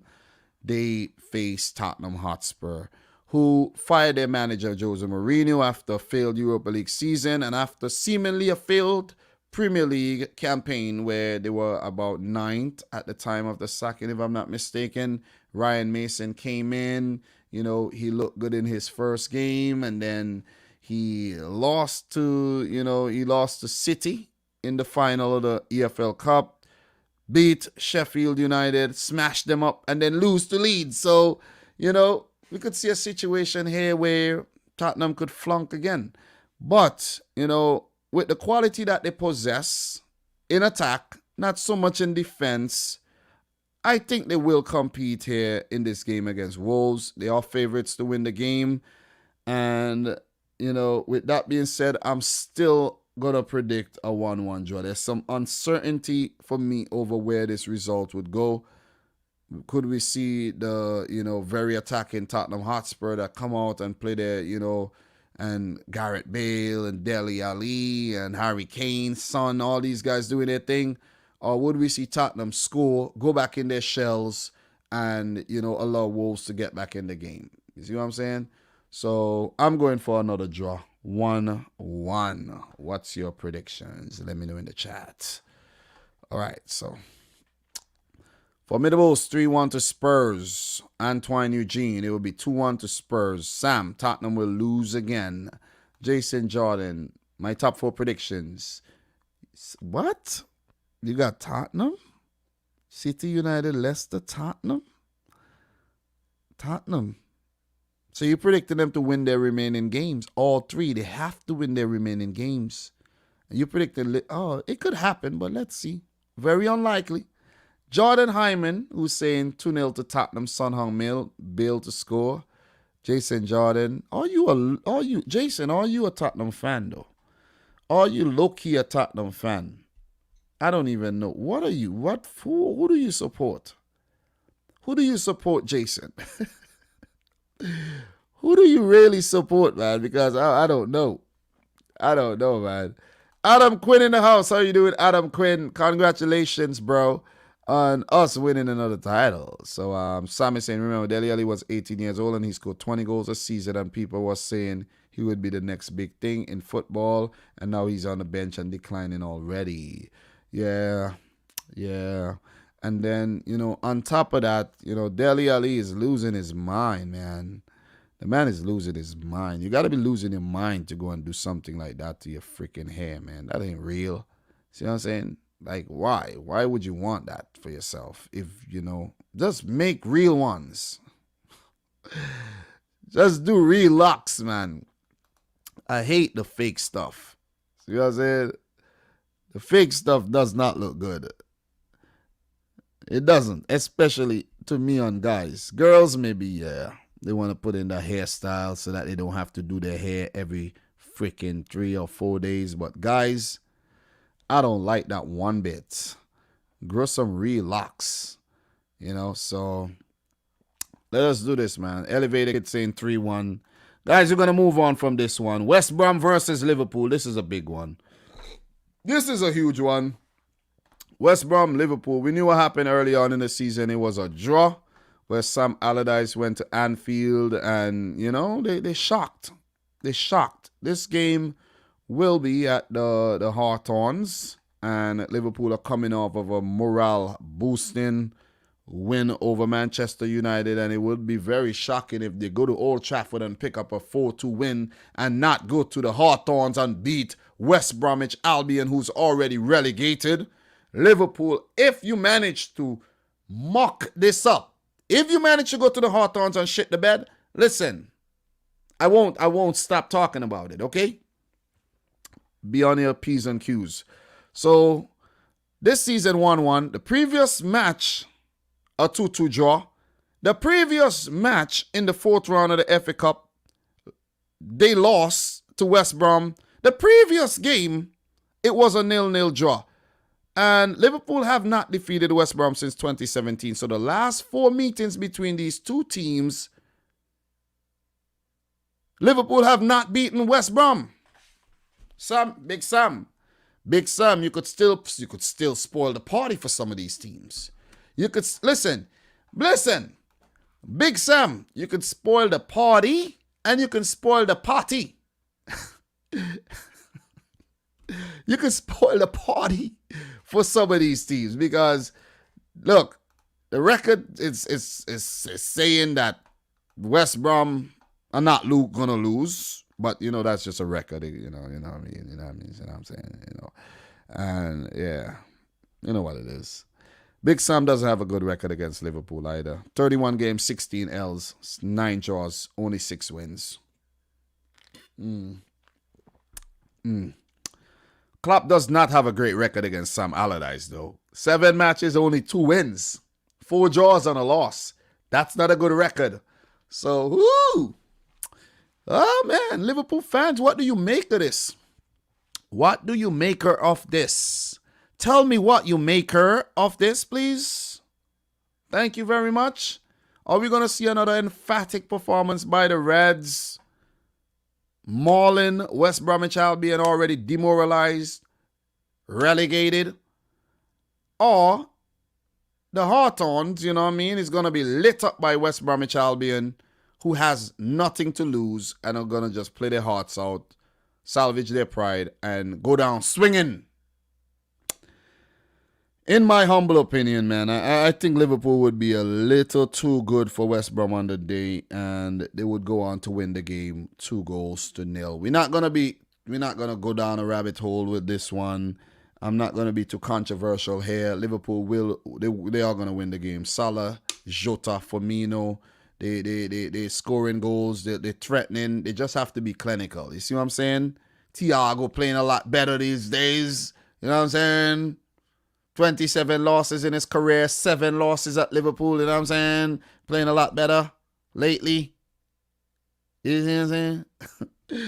Reece Williams, Nat Phillips at the back, Fabinho in the defensive trio, Alexander-Arnold playing well, Robertson playing well. They're going to win the game. There's no doubt. I have no doubts about it. If West Brom manages to do a Chelsea, a 5-2 or something, then I'll be shocked. If they manage to do a 1-1 again, I'll be shocked because the magnitude of this game is on a whole nother level. Liverpool simply have to win the games. All their remaining games, they have to win them. Or I think they'll miss out. There's a situation where they could win only 2 and still get Champions League.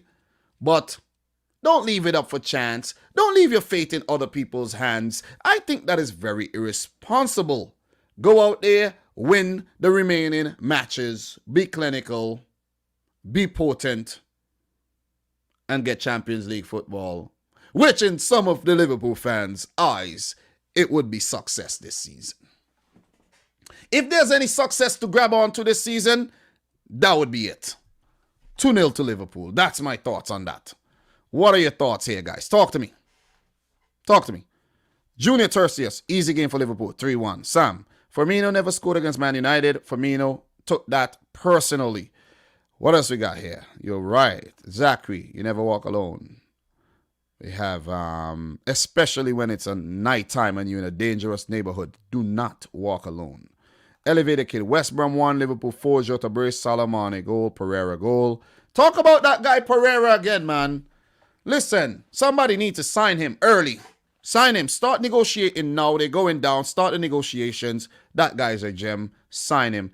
Antoine Eugene, 3-0 to Liverpool. Salah 4 goals. God damn. What a prediction.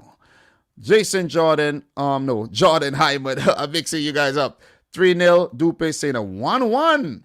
Dupe being the what do you say? The villain here. Dupe being the villain and saying that Liverpool are gonna draw. Oh boy.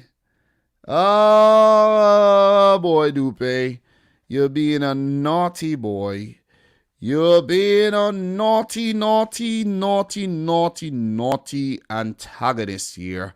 Oh, he says he's joking. A 3-1 to Liverpool.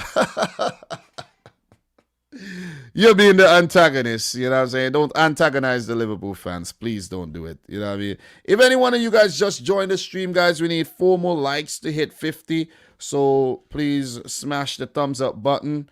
And we'll get to 50 thumbs up, which will be very satisfactory for, the stream.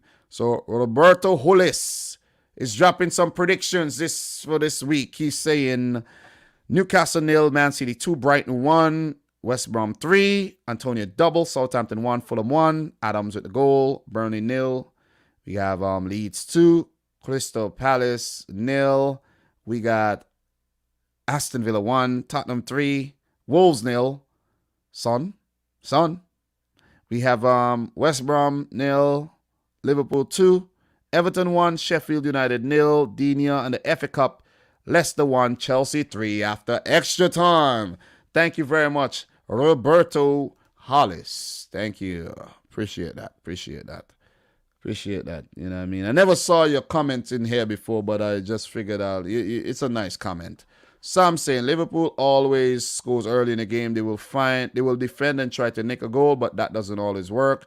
Take Leeds and Newcastle for examples. Let us see what happens here. One voice, Man City, Liverpool are back 3-2. So Zachary, final 3 games will get Salah the Golden Boot. That's also another conversation. Who will get the Golden Boot? Who will actually win Player of the Season? Both Young Player of the Season and the grown-up Player of the Season. Who will get the Golden Glove and all these sorts of things. That'll be a good conversation to have maybe in the roundup for week 30, 36 and the FA Cup roundup. And we will know who win the FA Cups tomorrow. And that's it. West Brom, to lose to Liverpool, the already relegated West Bromwich Albion. In terms of their remaining fixtures for West Brom, they got 3 games remaining. They can play Liverpool, West Ham, and Leeds United. As for Liverpool, we know they play Crystal Palace on the final day, and then they play Burnley after this game against West Brom. That's next Wednesday. So Burnley and Crystal Palace. Let us move on to the final Premier League match this week, and it will be the game between Everton and Sheffield United. I won't be too long-winded on this one. I don't plan on going 3 hours today either. We'll probably wrap up in the next maybe 20-25 minutes or so. So Everton versus Sheffield United here. Early on this season, Everton won the game 1-0. Last season, Sheffield won one game, the first match, and lost the second. So Everton, they need to win. A draw in the last game there against Villa. They need to pick up these wins if they are to actually get a European spot, whether it's, Europa League or Conference League. They need that. Ancelotti, you could do a lot better here. 2 games against Sheffield United, 2 wins. 2 wins. Sheffield has been goddamn awful this season. They looking to break some of the unwanted records where they have only scored 17 goals. Well, they have only gotten 17 points, and I think they got about 17 goals too, if I'm not mistaken. So 18 goals, and I think that's the record. I think the record is 18 goals by Derby County like 13 years ago, and the record for points is like 18 points too. So They need to win at least one more game, man. Sheffield, do you have that in you to win another game this season? After winning 5 and drawing 2? Do you have it in you? Guys, in my opinion, I think Sheffield United are going to continue falling flat on their face. Everton to go on to win the game 2-0. Calvert-Lewin, Richarlison, these guys are playing way too good. Doucouré back in the mix. Allen, the Brazilian, N'Golo Kante winning the balls back in the midfield. It's a wrap.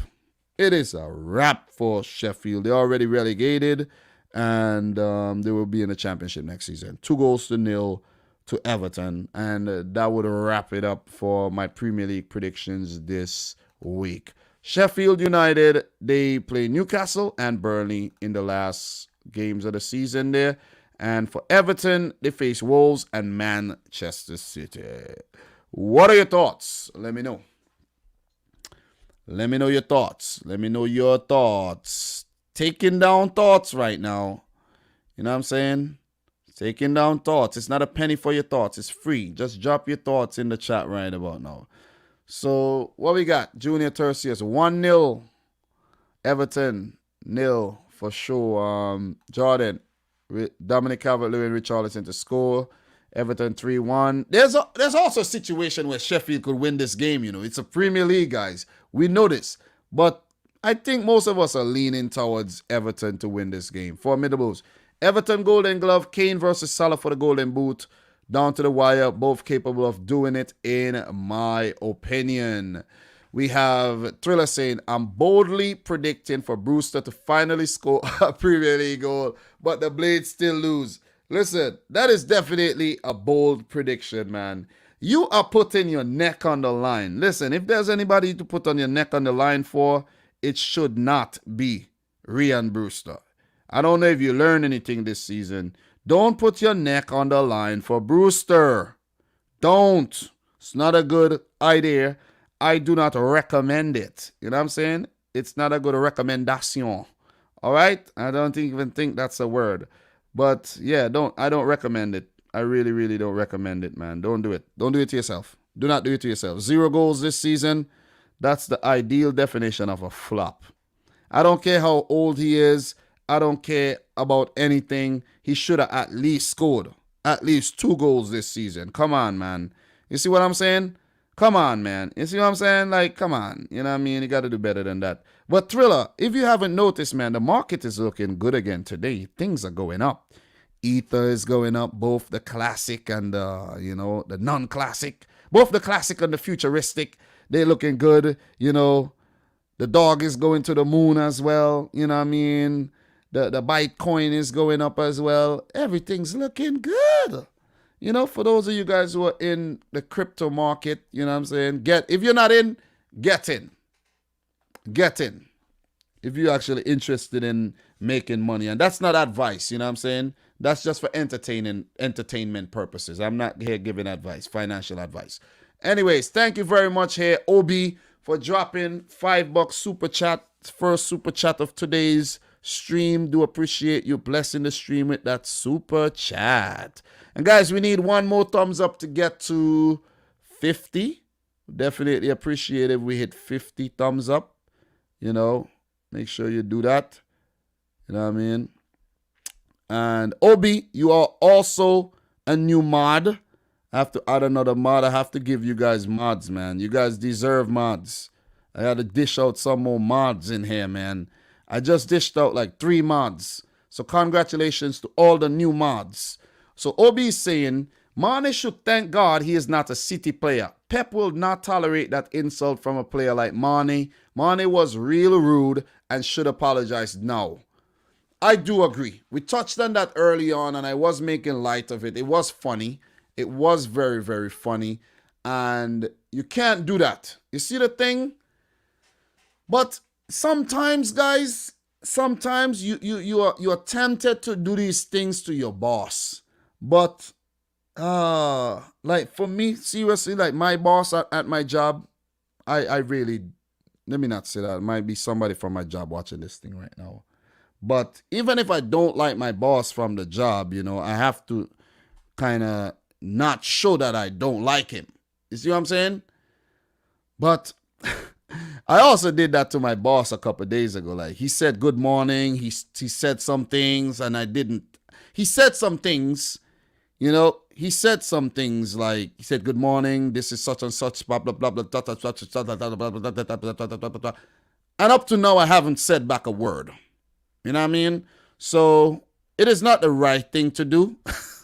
But sometimes you're just in that moment, man, where the people in charge could be so annoying that you're like, I can't deal with you right now. And the best thing to do is not to say anything. And I think that's how Mane was feeling. He felt maybe, I don't know why he did it, if he felt he should have been playing the game from the start and he does not deserve 16 minutes. You know, and a player who just came to the club, you know, you just came to the club, you know, and Klopp has you as his favorite, talking about Jota, and I'm on the bench, get the hell out of there. I don't want your freaking high five, your dap, whatever you're giving, I don't want it. Keep it. Yeah, he should not have done that. He should have just touched the manager, even if he just barely touched him, the manager, and keep it moving. But, you know, these things are on national television. You can't be doing that. These things are broadcasting to the Milky Way, you know what I'm saying? Outer space. You can't do this. Underground. You can't do this. In other dimensions. Mane, you cannot do this. Gotta be a little bit more classy, Mane. Gotta be a bit more classy. So, what else we got here in terms of comments? We got Mane should leave and they should go after Pulisic, my dream. That's not gonna happen, man. That ain't gonna happen, Zachary. Mane will eventually leave Liverpool, but I think maybe we're looking at 2022. Actually, summer of 2023. After the World Cup, maybe. Or who knows. Mane won't be in jeopardy of missing out on a spot for the Senegalese national team. So maybe you could see a situation where next summer too. You never know. You never know. So, Roberto Hollis, thoughts on the Glazer protests. I think they went about it the wrong way the first time by going in the stadium. It was hooliganism at its finest. Younger fans, drunk fans, some people just looking for social media clout, all these things mixed into it. If you're going to do a protest, do it right. You see what I'm saying? You're going to go out there every day. Not only when there's games, go out there every day and protest peacefully with your signs. The media will cover it and you will get your message across. I don't think the Glazers are going to sell because these fans are like actually protesting. They're not going to sell. Think about it. If you have a football club, are you going to sell it? How easy it is to get back another football club in England. You think you're going to sell a football club? No. You think you're going to sell? Listen, you think you're going to sell on your investment that has potential of making exponential gain? No. Listen, the Glazers are huddling. That said, moving on. Guys, let's talk about the FA Cup final between Chelsea and Leicester City here. The FA Cup final where, from my recollection, Chelsea beat Man City and Leicester beat Manchester United. That is what happened, right? Let me just bring up the FA Cup thing right now. I think that's what happened, right? The last time I checked. Both Manchester clubs missed out? Or was it Southampton? I think it was Southampton, you know. No, I think it was Southampton. Yeah, it was Southampton. Yeah. Now remember, Southampton. Leicester beat Southampton. Chelsea beat City. Getting a little carried away there, Dom. Getting carried away. I think I'm mixing up the League Cup or something like that. I think I'm mixing up. Leicester did beat United, though, you see? But that was in the quarterfinals. That was not in the semis. So Leicester did beat United. So Chelsea versus Leicester. They have two big Chelsea versus Leicester games coming up. We won't be talking about the Premier League matches right now. We won't. But if you want to touch on the Premier League matches, Leicester did beat Chelsea this year 2-0. Please, people, keep that in mind. Is it going to happen again? We don't know. You see what I'm saying? We do not know. The manager of Chelsea at that time was Frank Lampard. So you can't really take that and, you have to take that with a grain of salt. You can't take it and run away with it. You see what I'm saying? Take it with a grain of salt. So in that game, Ndidi and Maddison scored in the first half, wrapped it up. Leicester with the win. Leicester have been above Chelsea in the league for the most of the season. And they went back ahead of Chelsea, after that win against United. So, I have a prediction already. I don't think it's going to be a high scorer. But Brendan Rodgers, Mr. Rodgers, a former, Chelsea coach. He worked with Chelsea before. He actually has a chance of picking up some silverware in England, where his only silverware have came during his stint at Scotland. In the league where Celtic and Rangers have dominated for a long time. He won a lot of things with Celtic.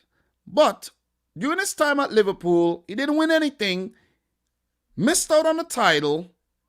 And then Leicester last season missed out on top 4. And he's in jeopardy of missing out on top 4 again. Crazy. You see what I'm saying? They could miss out on top 4 again.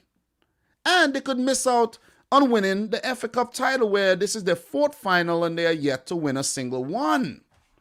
We know Chelsea have won FA Cups already. We're not going to get into that.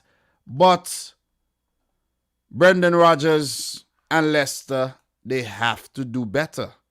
They got to do better. They can't be so close but yet so far. They cannot follow this narrative. And this Chelsea team, if we haven't learned anything, they won't go down very, very easily. They won't. And Chelsea, as the home team here, they won't be at home, but as the home team here against Leicester in the FA Cup, 3 games and 3 wins for Chelsea. The FA Cup record against Leicester, spotless. Where in the past you have guys like Gianfranco Zola and Jimmy Floyd Hasselbank dominating, Peter Oswood dominating. And if you're wondering, I have all the info in front of me. This is not coming out of my head right now. I don't want to take credit for something that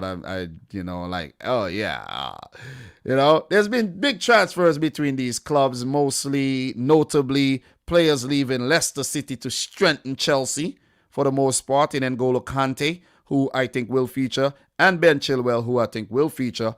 But there's also been a very weird signing of Danny Drinkwater. Remember that one, 37 million euros, more expensive than N'Golo Kante. What happened to him? Flopped. He's at Kasim Pasa right now over in Turkey on lockdown. See what I'm saying? So that's just some notable transfers there. There have been a few transfers from the Leicester Academy, from the Chelsea Academy to Leicester City. There's also players like Patrick Van Aanholt, who left Chelsea, went to Leicester. Jeffrey Brumer, who left Chelsea, went to Leicester. And, Andy King, a former Leicester City player, came to the Chelsea Youth Academy, went through Leicester, won the title as well. So that's just a few, tidbits for you right there. So, in terms of their last 10 fixtures, Leicester do have 2 wins over Chelsea in all competitions dating back to 2017. And Chelsea, they have 4 wins and there's been 4 draws. So it's a fixture that's lately, since Leicester won the Premier League and they have become a force to be reckoned with in the Premier League, Chelsea haven't really enjoyed playing against Leicester City here. Brendan Rodgers, back to him. He got to win something. People keep giving him so much praises. One of the best, British managers and all. He could be, linked to a bigger job in the future, blah, blah, blah. We know Leicester a selling club, So it would always be tough for a manager like Brendan Rodgers. And you got to give him credit for what he's done with the team after, their best players always leave. You see what I'm saying? Props to Jamie Vardy for staying. Maddison, he might stick around a bit longer. His form has fell away a bit. Not really, his stock isn't really high these days. But these players, these aforementioned players, would need to show up and put out a very good performance. Kelechi Iheanacho has been in really good form. I know he will start. Guys like Tielemans is key. Wilfred Ndidi is key. And Jamie Vardy, I think Jamie Vardy has to play a big role if Leicester have to stand a chance of winning this thing. Their defense is also solid. I think they will be without Johnny Evans, but Chagla Soyuncu and Fofana did a great job in the last game there. And, so against United. So it's a tricky one to predict. We know Chelsea, they have been playing well. They have a good lineup. They have a good squad to choose from. And this one could go anyway. This one is a very difficult one. For the Achilles heel for Chelsea right now could be their selection, whereas Thomas Tuchel could have a headache where there's so many players to choose from. Then he have the big game coming up Tuesday against Leicester again, and then he has the game against Aston Villa, and then there's the Champions League final. Ooh. If I play this guy here and then he gets injured and then, oh my God, I don't have him for May the 29th and then, I drop the Champions League, I drop the FA Cup. It's tough. It is difficult. But this game will be tomorrow, Wembley. And I have a prediction already. It is hard to see Chelsea losing this one, to be honest. Don't get me wrong. I would love, listen, for the sport, it would be nice to see Leicester lift some more silverware. Premier League champions 2015-16, FA Cup champions 2020-21. That'll look good on their CV. That'll be good for their cabinet. You know what I'm saying? I would love if Leicester win the thing, man. But for some reason, Kasper Schmeichel in goal, didn't even mention him. I've heard that Kepa will start this game, so that's a selection that has been, settled. I think, they're saying Kepa will start the game. So, could go any way. But I'm going for 1-0 win for Chelsea here. In normal time. No extra time, no penalties. Even though it would be nice to see that. 1-0 win for Chelsea. Chelsea to lift the FA Cup. Chelsea to face Manchester City in next season's Community Shield match. Or it could be Leicester City. But let's see. Let us see. So what are your thoughts? What are your thoughts, guys? Talk to me. So we have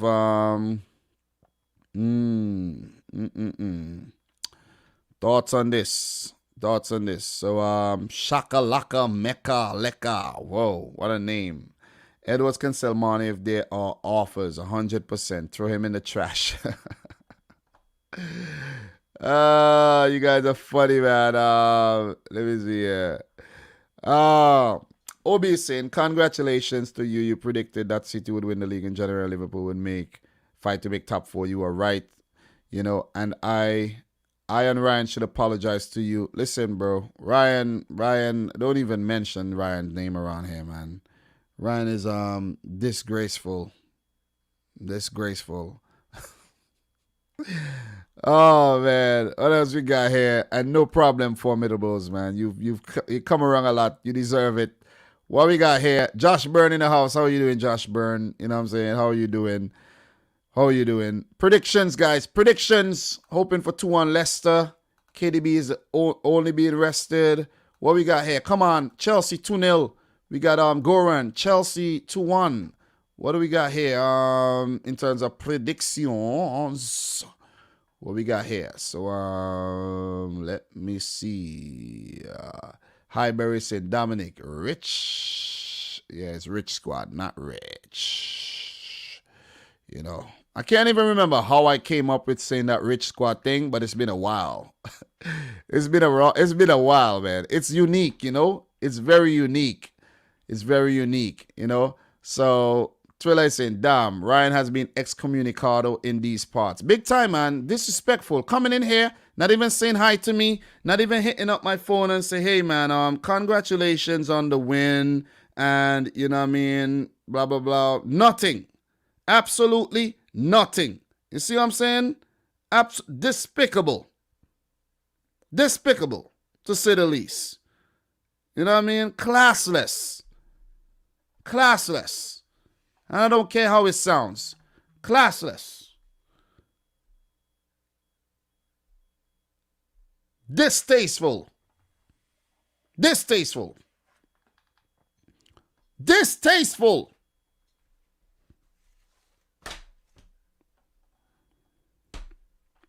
Phil Jones, 2-0 to the Foxes and Didi and Vardy to score. No Cora, 3-1 to Leicester. What else we got here?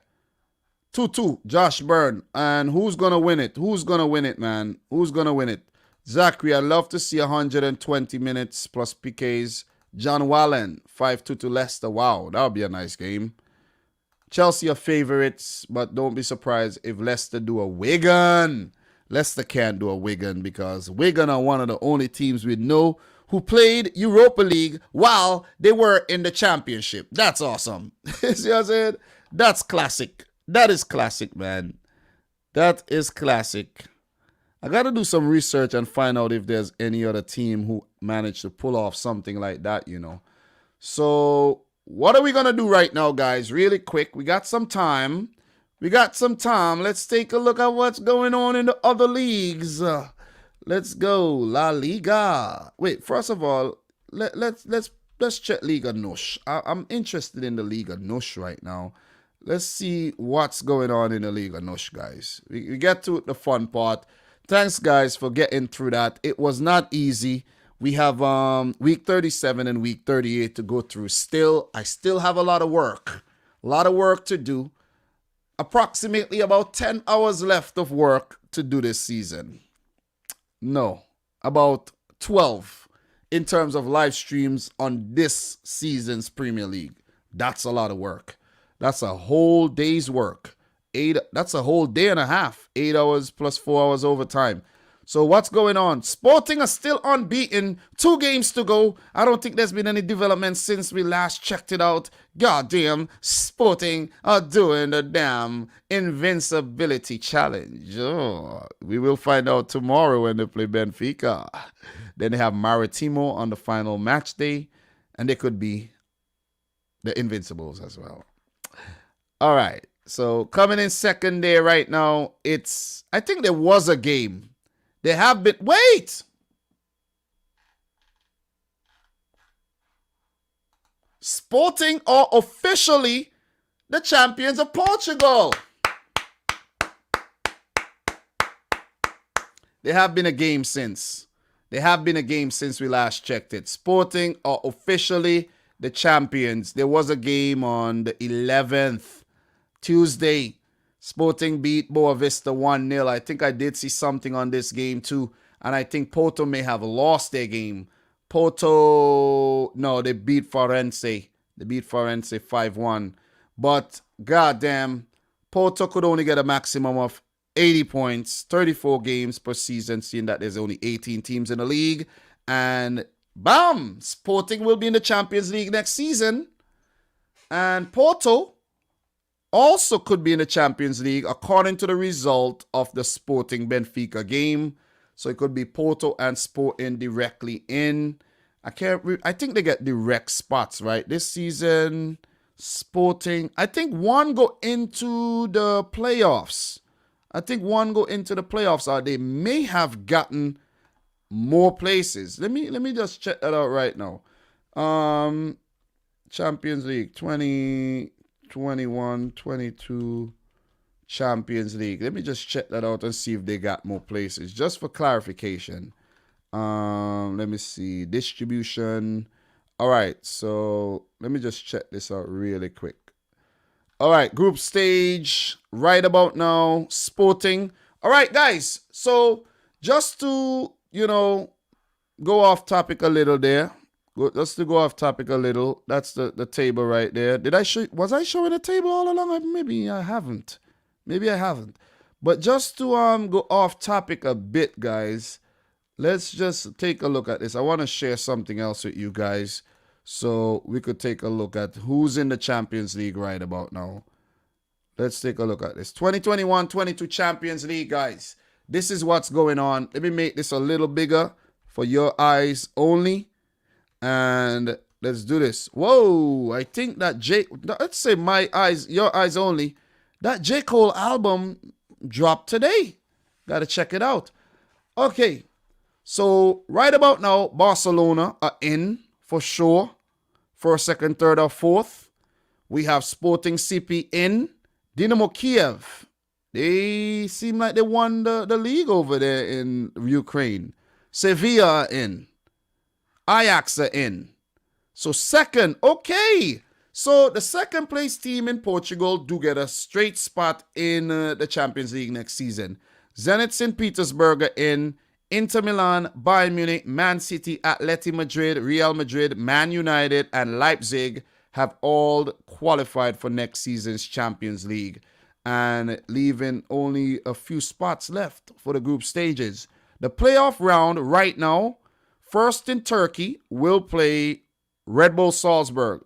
Whoa. Oh, no. Maybe, I think these teams are in the playoff round so far. They don't play each other. I think they play the teams that's coming up. Shakhtar Rangers are already in the playoffs. Slavia Prague, Omonia, Young Boys, Red Star Belgrade, Celtic. All these teams are in the playoffs, man. Bodo Glimt from Norway, Olympiacos, Red Star Belgrade, Dinamo Zagreb, Malmo. I think something that I've always wanted to do was to cover the playoffs from the start, and I never ever get to do it because I always forget. Like this preliminary round, team from Kosovo, team from Faroe Islands, Romania, Andorra, and San Marino. I always wanted to do that. I never ever get to do it. So that's what's going on in the Champions League right about now, guys. So we have Shaka Lakal Meka Leka saying lots of albums dropping tonight. What other album is dropping tonight, bro? The off-season album is straight fire. You listened to it already, Thriller? Come on, man. If I didn't say For Your Eyes Only, I would have actually forgotten the album was dropping today. So why don't you get top four? Why don't they get top four like Prem and La Liga? Champions League is fair, they say. No, because it's coefficient, according to how high. If they manage to get to be the top four league in Europe, then they get 4 teams. And you'll need your team to win the Champions League. Let's say Porto and Sporting make it to the Champions League. Both of them would actually need to maybe make it to the final in order to get the coefficient go up. And I think that happened with Portugal, being that Porto has done well this season, and they have been doing well in the Europa League as well. So that's what it is. So what we're going to do, guys, we're going to touch on La Liga really quick. let's touch on La Liga. Because La Liga is hot right now, man. You know, it's hot. It's hot like fire. You know, like Aaliyah's song, Hot Like Fire. Let's take a look at that. Real Madrid beat Granada 4-1. Atleti beat Sociedad 2-1. These are important results right there. Sevilla beat Valencia 1-0. But the biggest result is Barcelona dropping points to Levante 3-3. And we did touch on this in the last time we live streamed there. But Atleti has 80 points. This is tight. This is tight. Real Madrid could spoil the party for Atleti Madrid once again, like they have done in the Champions League on 2 occasions. So this is tight right about now. Oh my God, it's tight. Atleti Madrid, remaining fixtures. Osasuna, Valladolid. Atleti's winning the league. Atleti's winning the league. No way, Atleti. You should allow Osasuna and Valladolid to pick points off you. They got to win the league now. Real Madrid, their remaining fixtures, Bilbao, Villarreal, they're not winning. They're not winning the league. For my assessment here, they're not winning the league. They're not. It's going to be Atleti. Congrats to Atleti on winning La Liga 2020-21. Barcelona, it's over for you. It's over. You blew it with these 2 draws. If Barcelona had won those 2 matches, they would have been level on points with Atletico Madrid, with 2 matches left to play as well, where they play Vigo and they play Eibar. Come on, Barcelona. You messed up, Coleman. You messed up. Sevilla, no longer in the race. They will get top 4, though. No longer in the race. There's a situation here with Villarreal where they're still in the hunt. They could get Champions League by winning the Europa League. They could get Europa League by placing in the top 6, 5 or 6. And they could miss out altogether on Europe. Well, maybe they'll get, Conference League. But they could miss out on the Conference League spot, which I think they'll get 7th. And, Celta Vigo could actually surpass them. So that's the situation there. Talking about the Conference League, since we're here and we got some time, Conference League. Let's just take a look at the Conference League. Conference League. UEFA Europa Conference League. We're going to take a look at the Conference League and we're going to see who's in the Conference League right now. Let's see if we have some Conference League teams right now. Nothing? Nothing on the Conference League right now? Let me see. Let us see, guys, if we could figure this out. All right, so this is what's going on in the Conference League right here, man. Let me see. This is if you guys don't understand what's going on with the Conference League, it says a total of 184 teams from all 55 member associations participate in the UEFA Conference League. That's a lot. You know what I'm saying? That is a lot. I guess there's preliminaries as well. The association ranking based on the UEFA country coefficient is used to determine the number of participating teams from each association. Associations 1 to 5 will have 1 team qualify. 6 to 15 and 51 to 55 each have 2 teams qualify. I'm lost to why they do 51 to 55. 16 to 50 except Liechtenstein, which they don't have a league, each will have 3 teams qualify. Then Liechtenstein have 1 team where the domestic cup but no domestic leagues. And moreover, 20 teams eliminated from the Champions League. What? 20 teams eliminated from the Champions League and 26 eliminated from the Europa League are transferred to the Conference League. This has to be some type of preliminaries, man. I'm lost. Conference League, I'm lost right about now. God damn. Oh yeah, there's qualifying round, guys. There's qualifying round where there's first qualifying round 70 teams, right? Where the lower leagues, those teams will scrap it out. Then there's a champions path for the second round and the main path, as well. It's very confusing. Very confusing, man. So we won't really look too deep into that. But we have some teams that have already grabbed some places, right? We have some teams that have grabbed some places. Qualified teams for the 2021-22 Europa Conference League. Well, what we got here? For the qualifying rounds, we know some teams, but for the group stages, there will be actually only 10 direct spots to the group stages, it seems. None of them have been confirmed, right? Where they will go into playoffs, it seems like there will be a playoffs. Hence the reason why they're not confirmed. But there's a few confirmed teams like Pacos Ferreira, Kolos Kovalikva.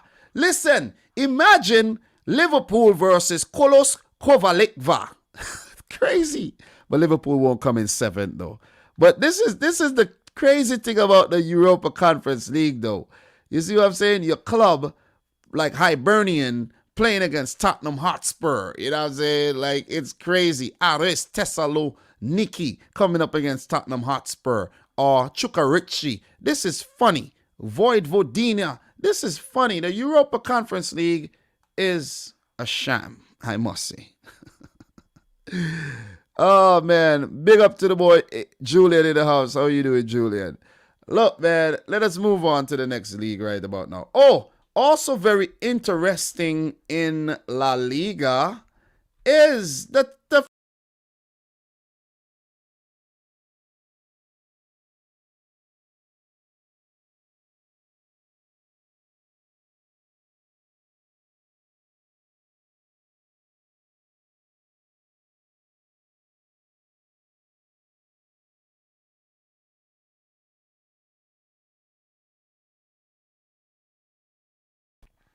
guys, I messed up again. I actually searched for the thing. I searched for the thing within the tab that I'm using to go live. Like, pardon me there. I did it again. Oops, I did it again. All right, what we're going to do, we're going to bring it up. I did it again, guys. I messed up again, but I love StreamYard for that you don't really go offline. What if, for example, right, I do something like that and at the same time, like, something happened, you know? What if something happened and I still live and nobody could, like, find a way to end the stream? That would be crazy. Like, for example, I think I'll be able to access it. Once I have my cell phone, I'll be able to go in and access it, you know?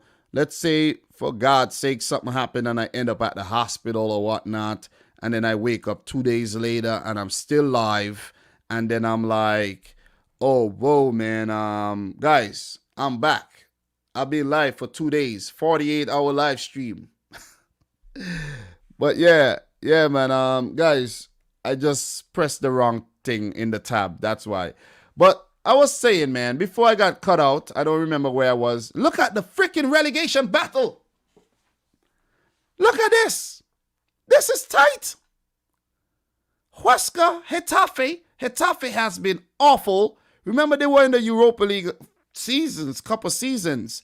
What happened to Getafe, though? What happened to Jenny and them boys? You see what I'm saying? What's going on?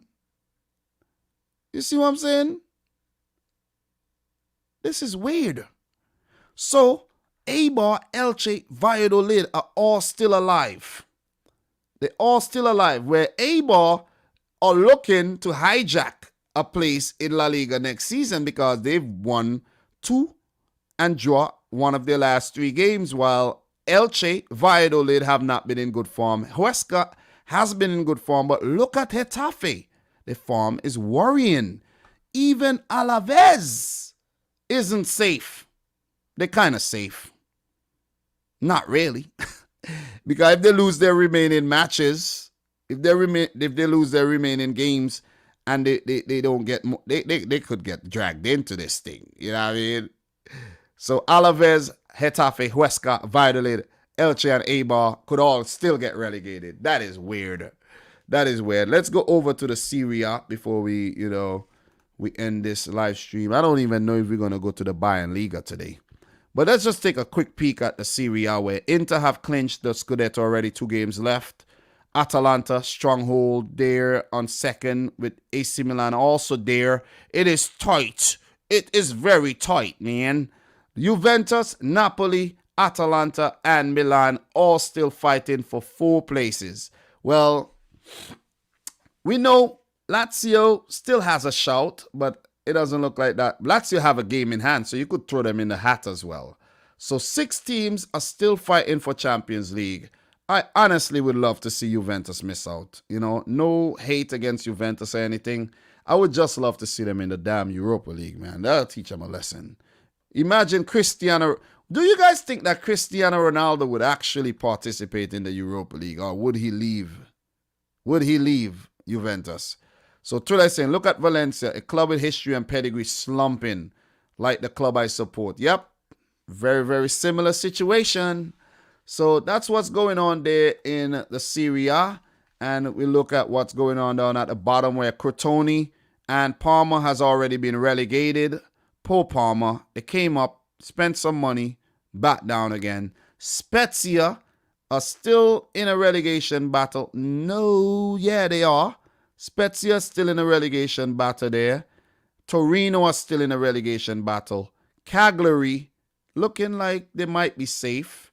But Torino, I think 3 games in hand, they could be safe. So Benevento, they would need to pull a rabbit out of, their cleats here in order to actually survive, because they have been winless in their last 5 games. So has Spezia.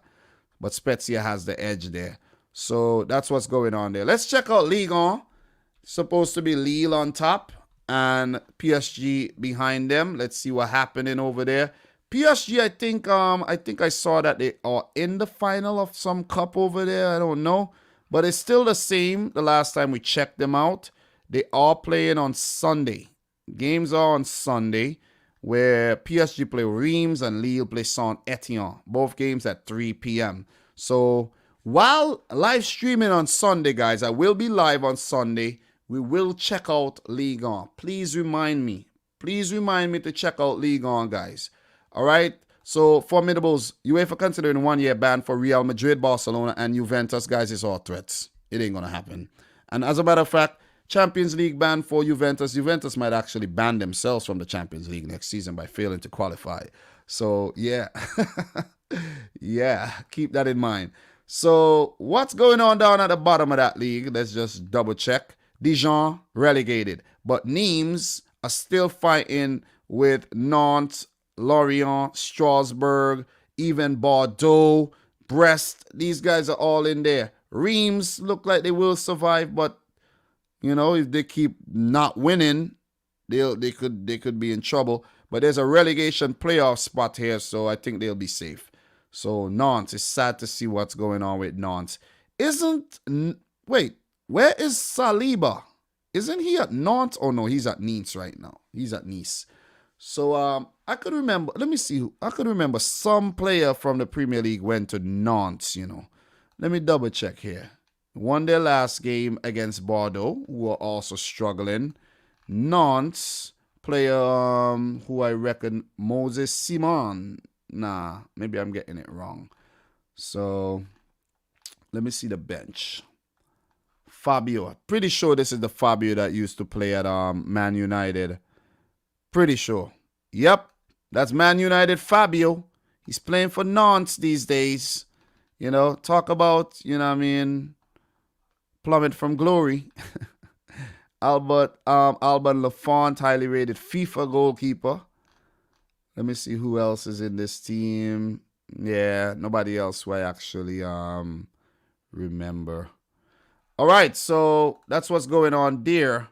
Let us check out and see what's going on in the Bayern Liga. Bayern Liga. Let me search for Bayern Liga and see what shows up. Bayern Liga. Bayern Liga. Bayern Liga is the highest amateur football league and the second highest football league under Regionalliga Bayern, a state in Bavaria. So there's actually a Bayern Liga for real. There's a real Bayern Liga. God damn. I didn't even notice. There's a real Bayern Liga. Anyways, I wasn't talking about the Bayern Liga though. I was talking about the Bundesliga. So, Oh, man. Mason, thank you very much, man. Thank you very much. Breaking news. This channel has been named the dopest football channel on YouTube. Thanks, man. Appreciate it. Dom, we need to know the result of the Nice versus Brest game. Definitely. We will check that out. We will check that out this weekend. So this is what's going on in the Bundesliga, Bayern Bundesliga. They have won it officially. 2 games to go. And if you check the stats here, Robert Lewandowski has 39 goals and he needs a few more to break Gerd Muller's record. So, what is the record again? Is the record 42 or 40? What is the record? Gerd Muller's, let me see. Gerd Muller Bundesliga record. Let me see. My stomach just made a noise. Oh, whoa, whoa, whoa, whoa, whoa, whoa, whoa, whoa. Whoa, whoa, whoa, whoa. Okay, so Muller. Let me see. Let me see here. Let me see. Gerd Muller has 40. Robert Lewandowski will break the record from Gerd Muller and score more than 40 goals in the Bundesliga. So, where is the record though? How many did he score in that season? Guys, do you know? Anybody knows? I know, but I can't remember. I think it might be 40. It seems like it's 40. It seems like it's 40, guys. Yeah, it's 40. It's 40. It's going to be broken. It is already broken. You know, we could just forget about talking about it. It's broken already. Who does Bayern have next? Let me let you know if it's broken already. Let me see. Bayern Munich. Where are they? They're not playing there. Oh, yeah, Freiburg is done. They don't play well against Freiburg, from what I could recall. They don't. But still, it's done. That's done. And then they play Augsburg. It's over. It's over. Definitely. It's over. It's definitely over. Mincemeat. Fried. Cooked into a burger. It's done. It is over. Look, man. Look. Leipzig, Wolfsburg. I like what Wolfsburg are doing. Oh, man. Frankfurt seems like they're going to miss out on that Champions League spot to Dortmund, who have won 5 in 5, most informed team in the league. Frankfurt, Adi Hutter leaving. You see what happened there? Gladbach was doing well. Their coach, Marco Rose, is leaving. Bam, this slump. Adi Hutter, they were doing well. Bam, this slump. Look, Frankfurt have only lost 5 games this season, while for Dortmund, they have lost 10. This is crazy. Frankfurt, you deserve a Champions League place. Their last 2 games will be against Schalke. They're going to win that. Freiburg, maybe not. As for Dortmund, their next games are against Mainz and Leverkusen. May not beat Leverkusen. So, look, may not beat Mainz. You never know. Down at the bottom of the table right now, Schalke relegated. Köln are still struggling. They were recently relegated. They came back up. Arminia are hanging on to that playoff spot. Werder Bremen. Oh, man. I think they've been down there for some... I think Werder did well last season, you know. I think they did well. Nah, they didn't. Yeah, Werder, as I said. Yeah, I was right. Playoff last season. Playoffs. It's the crazy thing. The previous season for Werder Bremen, 8th. You see the thing about these Bundesliga teams? I don't get it, man. They be dropping off hard. 11th. They be dropping off hard. They be just doing well and then just fall off of a cliff. You see what I'm saying? I think it's Bayern Munich you have to blame for that. I'm not saying they didn't steal any Werder Bremen players, but still, you know. Yeah, but Augsburg are still in there. Hertha picking up some good results lately, clawing themselves away from that freaking relegation talk. I think they'll survive. Mainz as well. Mainz are safe. I think Mainz are safe. So it's between Augsburg, Werder, Arminia, and Köln in the relegation battle. So, guys, we are 2 hours, 43 minutes in. And I think I'll call it, George for the day. This is something that we say in St. Vincent. I call it George. I'm going to call it George for the day. And I'm not talking about George from Bayern now, who is still salty from being knocked out of the Champions League by PSG and then City going on to beat PSG. Still very salty about that. But I'm going to call it George for the day. Guys, it's been another fun one. I have to go right now and record the YouTube short for this week's prediction. I'm just keeping up with my consistency of doing that. And, I don't know what I'm going to use for the background yet. Guys, if you have any suggestions, where should I go? Should I go on the beach? I think I'll go on the beach. I'll go on the beach. But the thing about using this hat to do the green screen, the green actually will get picked up and there'll be holes in the hat. So I can't use this hat. I'll have to put on a cap and go on the beach in this jersey, in this shirt. This is not a jersey. So I'm going to go on the beach. Guys, and do this one. So, guys, it's been real. Look out for the YouTube short. Make sure you go check out the other hot content on the channel. And not because you don't see a lot of views on the content, it doesn't mean that the content isn't hot, guys. Touch it and you see how hot it is. Touch it, feel it for yourself, and you'll see. There will be a CONCACAF Nations League video dropping. I want to drop it today. I've procrastinated making that video for a while. I had the thumbnail done up already, and I finally finished everything.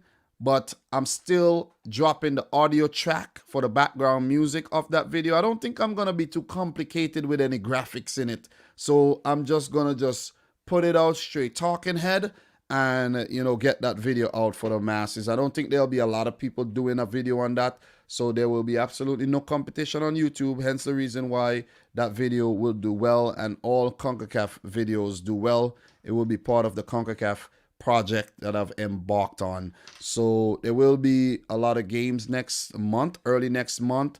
CONCACAF Nations League, World Cup qualifiers as well. What is that? Third round settings. And there will also be Gold Cup preliminaries where St. Vincent meet Haiti and, So there'll be a lot of content coming in next month in June. We have a lot of tournaments coming up. Guys, it never ends. This never ends. You see what I'm saying? And we're going to be here live every single week for 2021 unless I'm on vacation. I do have a vacation coming up early next month.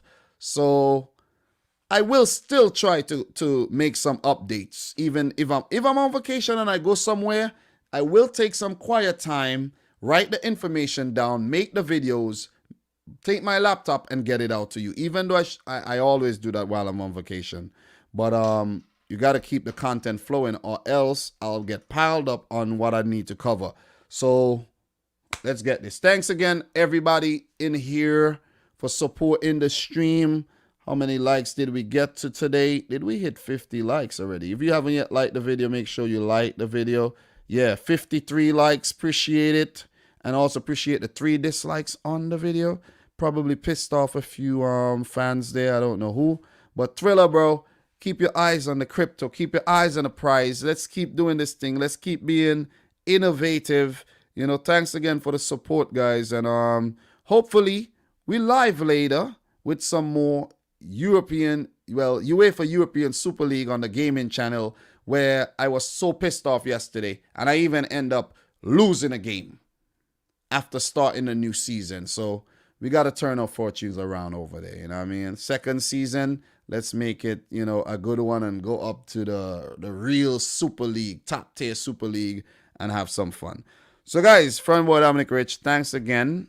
Big up to Koza Clapper. Big up to Cash Tube. Yeah, I don't know why Fred is in the Brazil squad. But, guys, I got to go now. So, thanks for coming through. I didn't even plan to go 2 hours, 48 minutes. But you know how it is. We love it here. If it's flowing so nicely like a river of milk and honey. So, guys, thanks again for coming through. And until next time, I like to say peace out. Rich Squad. Peace.